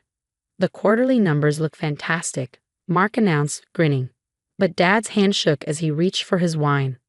"Maybe I could take a look," I offered. "Back off, Ashley," Mark snapped. "You're not part of this." Dad's face paled. "Ashley, please, just trust us to handle this." I nodded, but deep down, I knew something was very wrong. The first red flag was the missing delivery trucks, 3 of them gone, with no paperwork explaining where or why. During a walkthrough of the warehouse, Mike grabbed my arm. "Miss Ashley, your brother's been having more of those late meetings. Last night, some guys in fancy suits showed up. They weren't looking for spark plugs." "Thanks, Mike. Keep an eye out for me," I said. As I headed to Dad's office, shouting stopped me in my tracks. "Where's the rest of it, Mark? They're not going to wait forever." Dad's voice was laced with panic. "I'll handle it. Just keep quiet and let me fix this," Mark yelled back. Peeking through the crack in the door, I saw Dad gripping his desk, his face ashen. Mark paced the room, running his hands through his hair, his telltale sign of losing control. Days later, Helen sauntered into the store with a new designer bag dangling from her arm. "Look what Mark bought me," she gloated. "Isn't he the most generous husband?" "That's quite a spending spree you're on, Helen. Business must be booming. Oh, honey, you have no idea. Maybe if you weren't so busy playing detective, you'd actually find someone to spoil you too." Helen's words rang in my ears long after she left. That evening, I waited until the store emptied before slipping into Dad's office. My heart sank when I found the note in his drawer. "Time's running out. Pay up, or everyone learns the truth." "Dad, we need to talk about this," I said the next day, confronting him. "Everything's fine, Ashley. Please just stay out of it," he insisted. "You've lost $15 million in 2 months. That's not fine." Before Dad could respond, Mark stormed into the office, his eyes blazing. "Why can't you just mind your own business?" he barked. "Mark, stop." Dad's voice trembled. "No, she needs to back off." His words carried a weight I couldn't ignore. That night, I called Lisa. "I need your help. Something's seriously wrong, and I think Mark's involved in something illegal," I told her.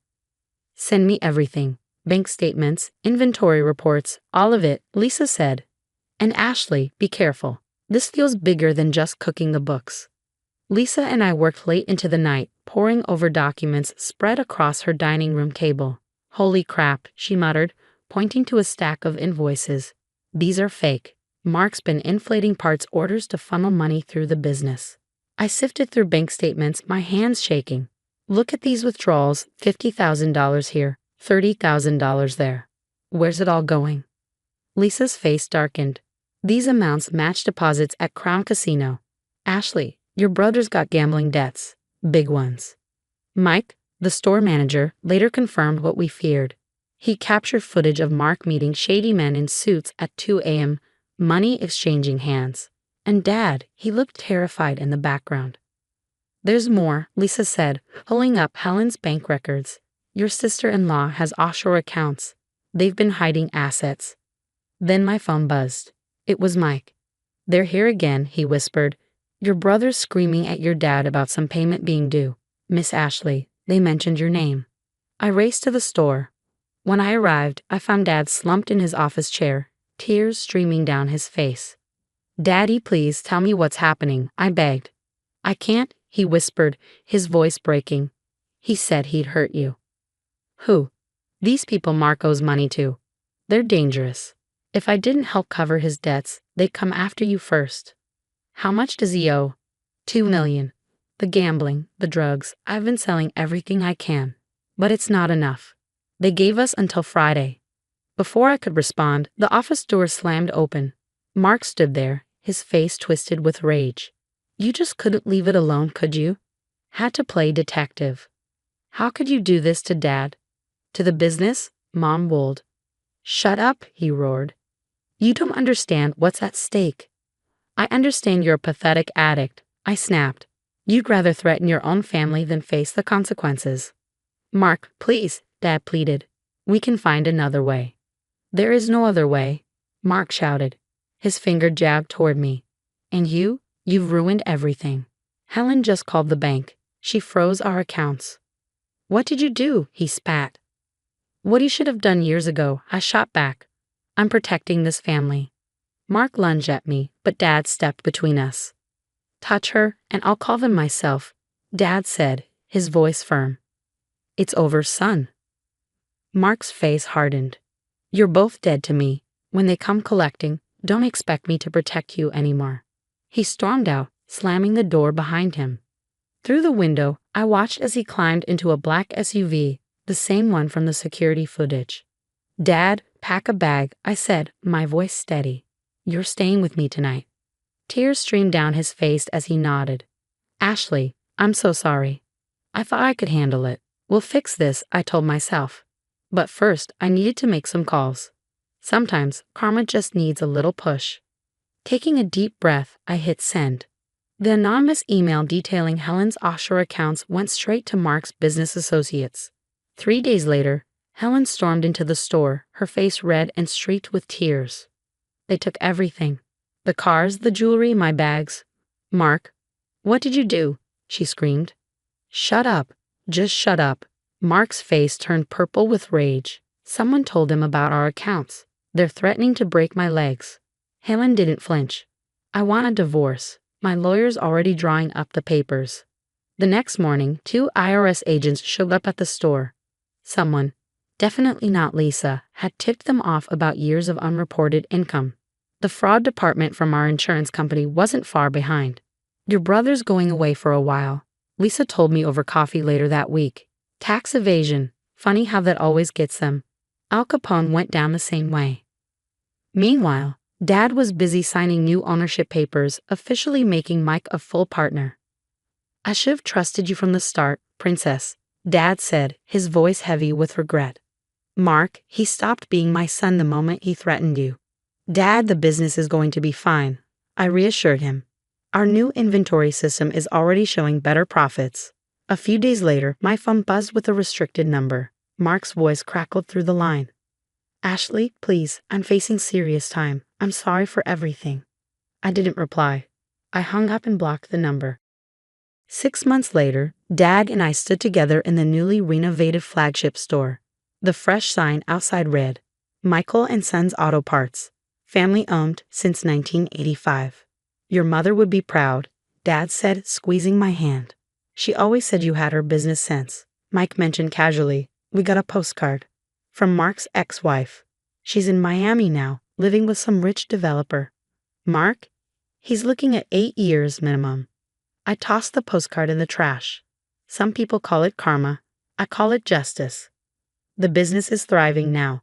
Dad's smiling again, teaching Mike everything he knows. And me? I still run the books, but differently than Mark ever did. Every dollar accounted for, every transaction clean. Last week, I got another letter from Mark. I didn't even open it. Some bridges aren't meant to be rebuilt. You ever miss him? Dad asked during our weekly family dinner. I miss who I thought he was, I admitted. But that person never really existed. We raised our glasses. To family, the real kind. The kind that builds you up instead of tearing you down. Mark's old office is my workspace now.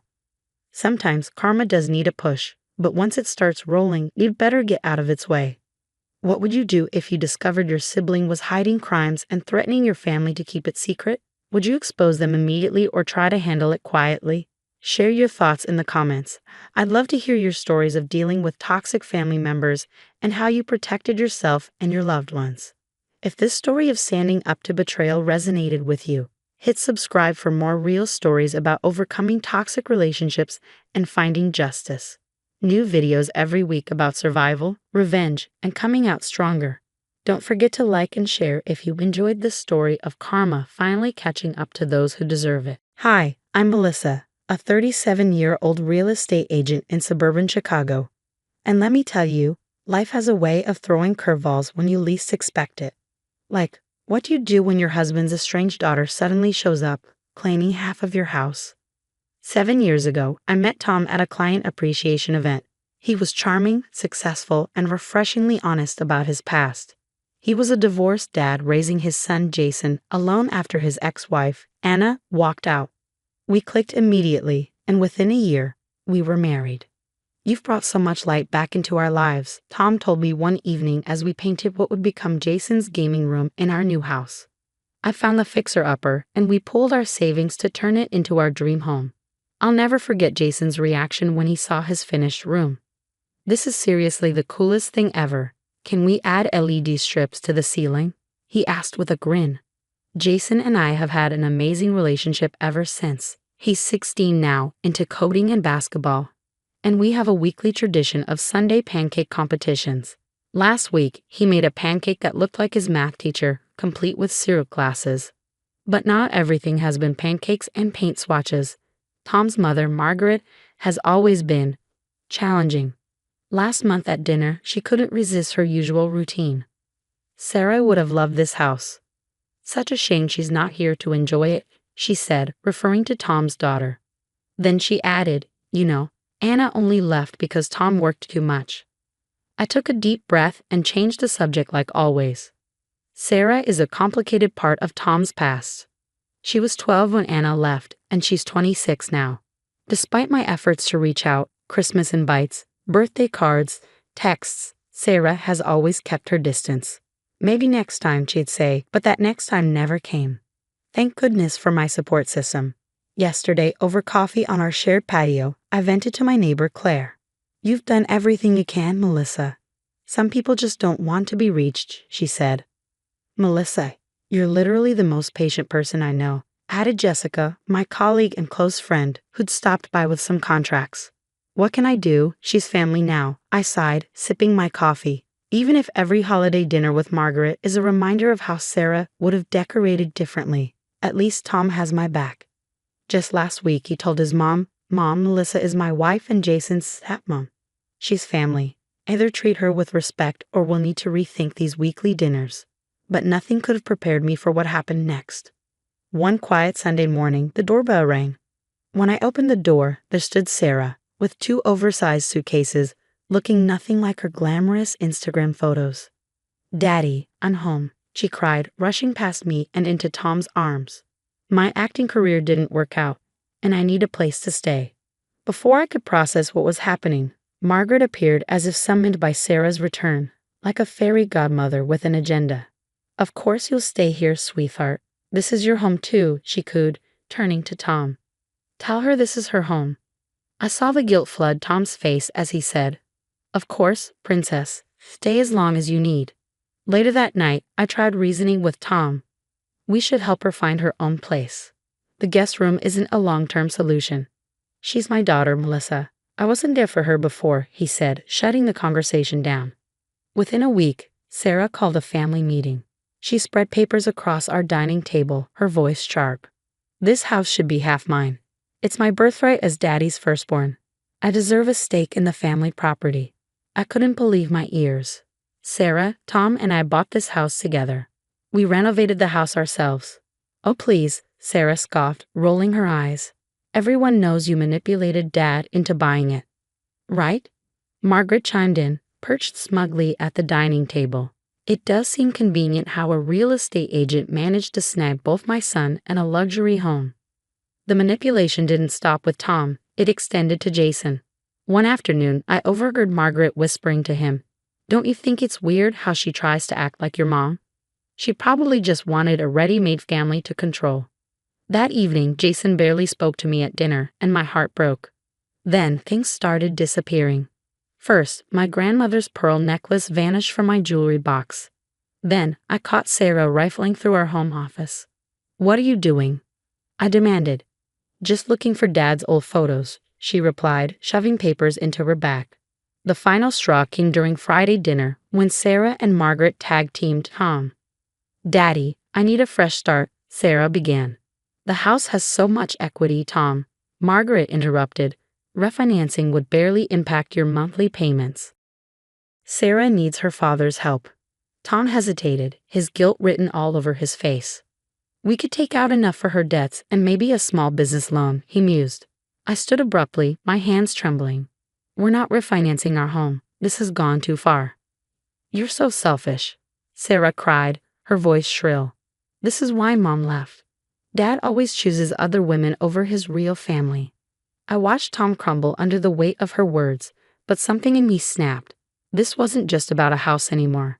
It was about saving my family from being torn apart by manipulation and lies. When my diamond earrings disappeared, I decided enough was enough. With Claire's help, I discreetly installed tiny cameras throughout the common areas. Then came the email that changed everything. Subject: "You need to know the truth about Sarah. Jake Martinez." Jake, Sarah's ex from LA, reached out over video chat. She convinced my parents to invest in her acting career and took them for $30,000. You're not the first family she's tried to squeeze. Claire, being her usual resourceful self, helped me dig deeper. "Melissa, look at this," she said, pointing at her laptop. 2 lawsuits in California, both from former roommates accusing her of stealing their identities to take out loans. She's got over $50,000 in judgments against her. Then, one night, while reviewing security footage, I overheard Sarah and Margaret in the kitchen. "Once we get the refinancing done, we'll make her so miserable she'll leave on her own," Margaret said. "Tom will have to choose between his wife and daughter. And when she's gone, we'll convince him to put the house in your name, sweetheart. It's what your mother would have wanted." My heart stopped when I heard Jason's voice from the doorway. "What did you just say about my mom?" Sarah, oblivious, laughed later in the living room with her friends. "God, my replacement brother is such a pain. Dad only had him because he couldn't handle losing me.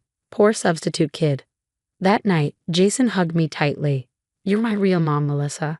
The one who actually stayed."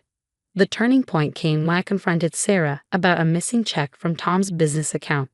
I found her rifling through our home office again. "Get out of my private papers," I snapped. "Private?" she retorted, shoving me hard against the desk. "This is my father's house."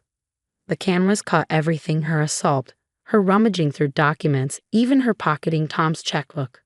Later, under her mattress, I discovered copies of forged checks totaling over $20,000. "I got her," I texted Claire. "But we need to handle this carefully."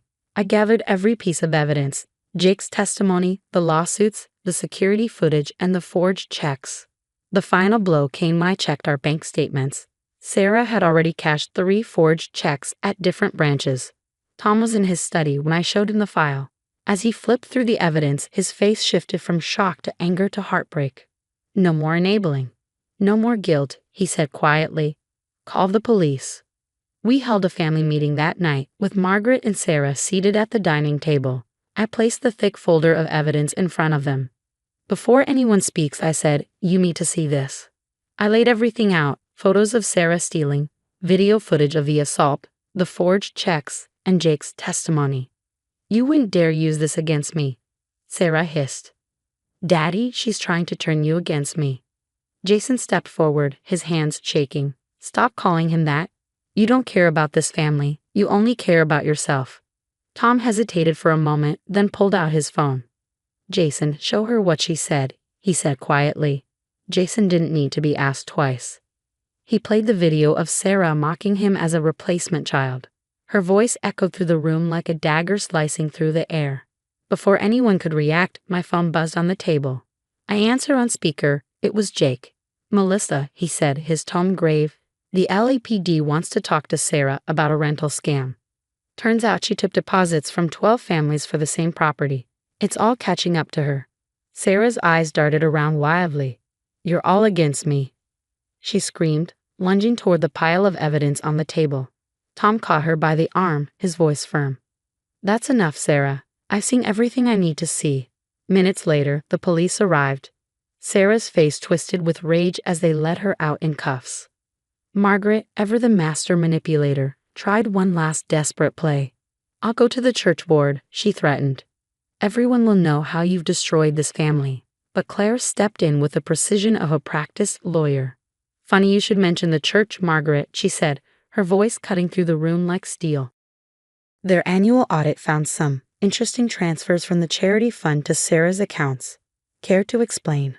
Margaret's perfect facade crumbled in an instant. I was helping a family member in need. By stealing from homeless shelters, Claire shot back, unimpressed. Tom's voice turned ice cold. Both of you, get out of my house. Now. In the weeks that followed, the fallout was swift and unforgiving. Sarah faced charges in 2 states, with no chance of probation this time. Margaret's church friends learned of her role in enabling Sarah's schemes, and her carefully cultivated social status crumbled. One Sunday, Jason smirked over breakfast.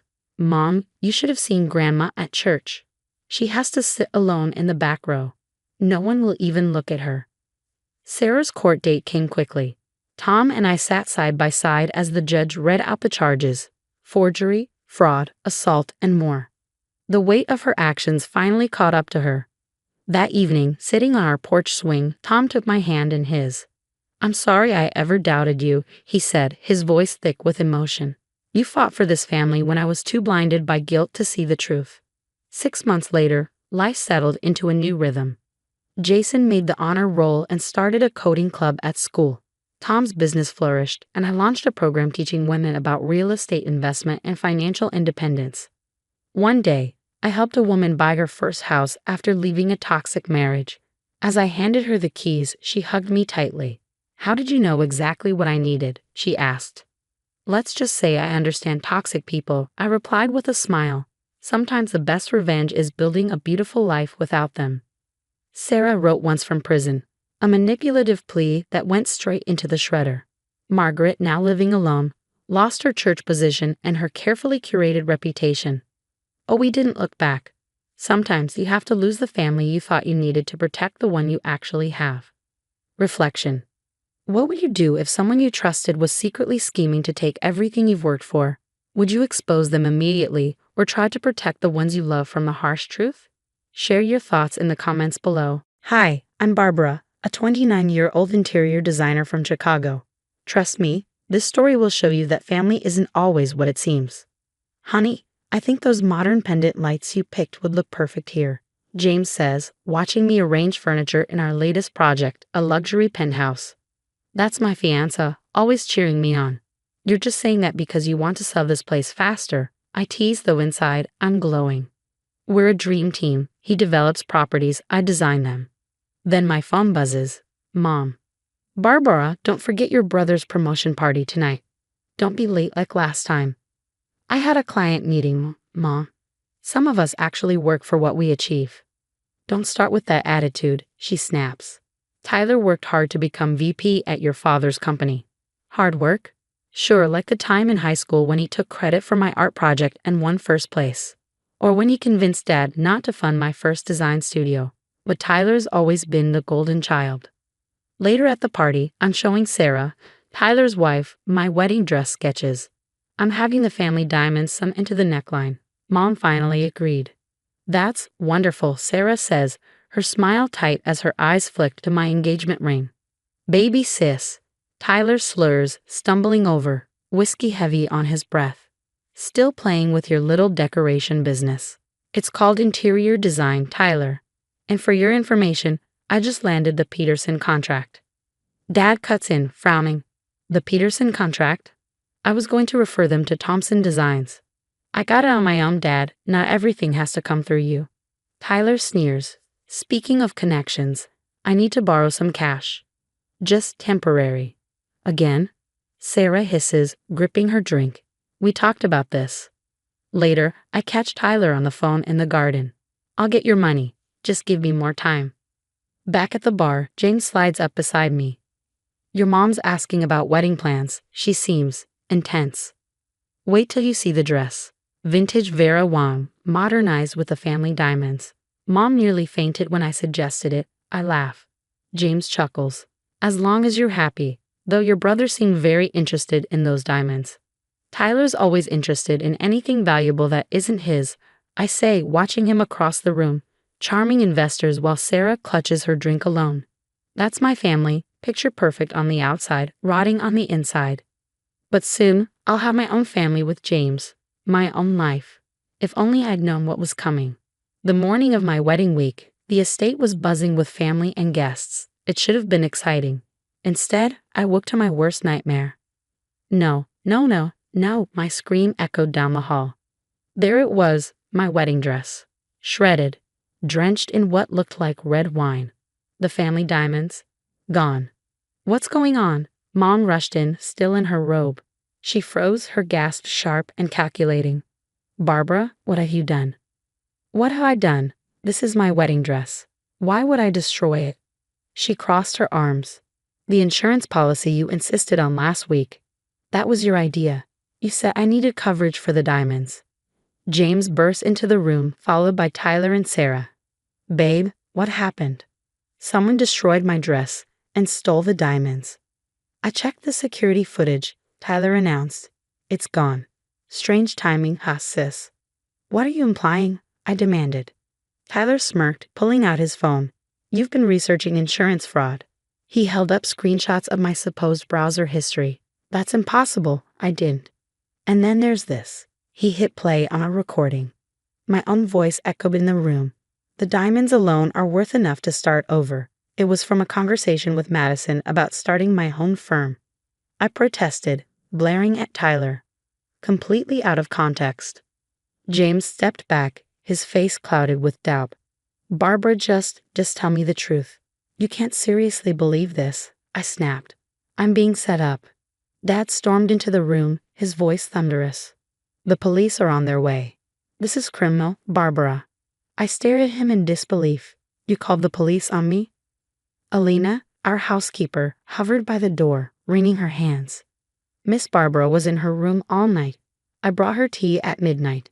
Stay out of this, Elena, Mom snapped, her tone icy. Shaking, I held Madison. They're all against me, I sobbed. Even James is believing them. Girl, something's not right, Madison replied sharply. Tyler was acting weird at the rehearsal dinner. Stay put, I'm coming. The police arrived soon after, taking statements as I sat helplessly. The detective gave me a skeptical look. Miss, your family's evidence is quite compelling. Evidence they fabricated, I muttered, but it felt like no one was listening. Later, Sarah approached me with fake sympathy dripping from her voice. Maybe if you confess, they'll go easier on you. I fixed her with a cold stare. I think you know exactly what happened, Sarah. She flinched, just slightly, before walking away. By the time James found me packing my bags, I was done. The wedding's off, isn't it? I said, not bothering to look at him. Barbara, he hesitated. They're your family. Why would they lie? Because they've been doing it my whole life, and you never wanted to see it, I said, my voice breaking. Madison burst in like a hurricane, her presence a lifeline. I'm getting you out of here. Something stinks, and it's not just your brother's cheap cologne. As I left, Mom's voice followed me. If you walk away now, don't bother coming back. Don't worry, Mother. I won't. Elena slipped me a folded note as I passed. I saw something last night. Call me. Dad's voice was the last thing I heard before the door closed. You're making a big mistake, young lady. We can still fix this if you admit what you did. Madison's dining table was covered in papers, bank statements, transaction logs, and screenshots. Living with her this past week had been my saving grace.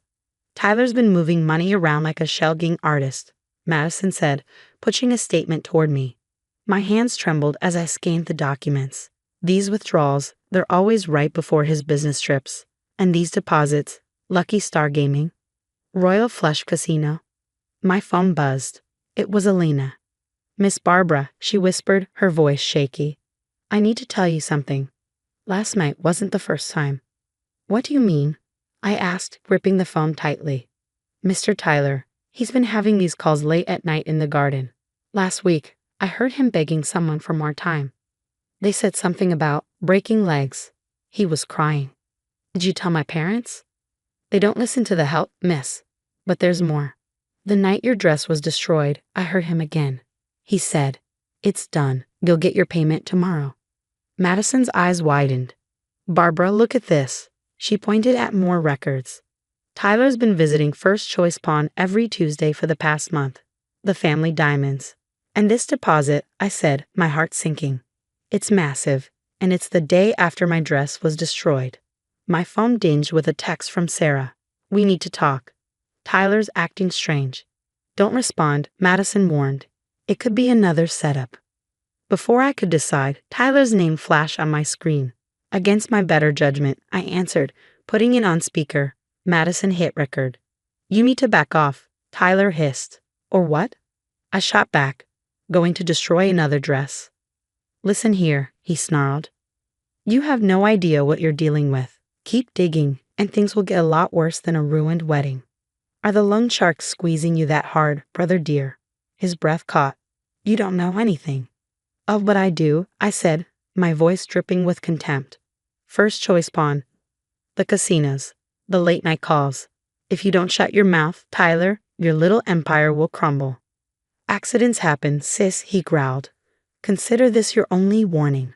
The line went dead, and Madison was already gathering the evidence. That's it. We're taking this to your parents. Now. Back at my parents' house, it was the same old story. These bank statements are clearly forged, Dad dismissed, barely glancing at the evidence Madison had uncovered. She could have faked them at her job. I played the recording of Tyler's threats, my voice trembling with frustration. Mom actually laughed. You've always been jealous of your brother's success, she said with a smug smile. This is a new low, even for you. He threatened me. I protested. Dad folded his arms. He's under stress, thanks to your baseless accusations. If you drop this nonsense now, we might still salvage this family's reputation. Your reputation? I snapped. What about my life? He's trying to ruin me. You ruined your own life with this insurance scam, Mom shot back. Tyler would never gamble away his future. As if on cue, Tyler strolled in, his corporate mask firmly in place. Still spreading lies, sis. I didn't respond. Instead, I turned my phone toward him, hitting play on the casino security footage Madison had dug up. His face went white. Get out of my house, Dad thundered, pointing to the door, and take your forged evidence with you. As I walked out, Tyler's phone rang. He hesitated before answering. Mr. Chang, please, he whispered, his voice cracking. I just need one more day. I smiled. The walls were closing in on my dear brother, whether my parents wanted to see it or not. 6 months later, I stood in what would soon be Chicago's hottest new restaurant, surveying the exposed brick walls and industrial accents. This detail is exactly what this space needed, I told my newest client. My phone buzzed. David, still on for dinner. I've got some interesting news about your family's company. Dating a district attorney has its perks, especially one who understands toxic family dynamics. Madison's matchmaking skills, as always, were spot on. 3 guys in leather jackets showed up at your dad's office today, David told me over dinner. Security had to escort them out. They were shouting about Tyler's debts. The next morning, the Chicago Tribune headline read, Harrison family business under investigation for massive fraud. Madison's bank had uncovered years of embezzlement. Later that day, Elena called. Miss Barbara, remember the backup system Mr. Harrison had installed last year? I saved all the footage. The police have Tyler on camera destroying your dress. My phone rang again. Mom, Decline. Then Dad. Decline. A text from Tyler. Please, I need help. They're going to arrest me. By evening, every channel was covering the story. Prominent Chicago family in shambles. VP son faces criminal charges. I sat in my new office, thinking about the scared girl who once begged for her family's approval. She's gone now. My first mentee arrived, a young designer with big dreams. As I shared my story, teaching her to recognize red flags and value herself, I realized something profound. Sometimes, losing everything is life's way of showing you what you never needed in the first place. And now, I have a question for you. What would you do if your entire family united against you and the person you were about to marry started doubting you? Would you fight to prove your innocence like I did? Or would you walk away and start fresh without looking back? Let me know in the comments below. Your support means everything to this channel. If you'd like to hear more stories about overcoming toxic family dynamics and emerging stronger, don't forget to hit subscribe and turn on notifications. I read every comment and can't wait to hear your thoughts. Where do you draw the line between forgiveness and self-preservation? Would you give your parents a second chance after everything fell apart? Let's talk about it. Hi, everyone. I'm Anna Tristan, an interior designer, and I want to share how my dream kitchen, the culmination of years of hard work, unexpectedly turned into a source of family drama. After 6 years of saving every penny and working overtime, my husband Mark and I finally bought our dream home. It wasn't perfect. It needed a lot of work. But to us, it was everything. Finally, our daughter Emma could have a backyard to play in, and I could unleash my creativity as a designer. Babe, I know it's over budget, but these Italian marble countertops will make the kitchen, I told Mark during the renovation. He smiled, always trusting me, and said, "You're the expert. If you say it's worth it, I believe you." The kitchen became my pride and joy. Custom maple cabinets, professional-grade appliances, and a spacious island where the whole family could gather. It wasn't just a kitchen, it was my masterpiece. And for a while, it was perfect. Emma and I baked cookies every weekend, her little face covered in flour as she said, "Mommy, I love how big the counters are." But then the visits started. Mark's mother, Barbara, began dropping by unannounced, always around dinner time. "Oh, Hannah dear, these countertops must have cost a fortune. I hope Mark isn't working himself to death to pay for all this luxury," she'd say with a smile that never quite reached her eyes. Soon, Mark's sister Sarah, fresh from her divorce, started showing up too. She'd sit at the island, running her hands over the marble. "This kitchen is amazing, Anna," she'd sigh dramatically. "After everything I've been through, I can only dream of having something like this." Her visits became more frequent and more intrusive. One Tuesday evening, as I prepped dinner, Sarah showed up with her kids unannounced. "Mom, Aunt Sarah's here," Emma called out excitedly. The door was unlocked. "I hope you don't mind," Sarah said breezily, walking in like she owned the place. "I just had to show my realtor friend your kitchen." She couldn't believe it when I described it. "Your realtor friend?" I asked, trying to keep my voice calm. "Oh, just getting some professional opinions. This layout is exactly what I've been looking for." I caught her taking photos when she thought I wasn't looking. The knot in my stomach tightened. That night, I overheard her on the phone in our driveway. "Mom, you should see how perfect it is. I know they worked hard for it, but after everything I've been through, don't I deserve something nice too?" When I told Mark, he dismissed it. "You're overthinking, Anna. They're just admiring your work." But something felt off. Barbara's lingering stares, Sarah's comments, it wasn't admiration.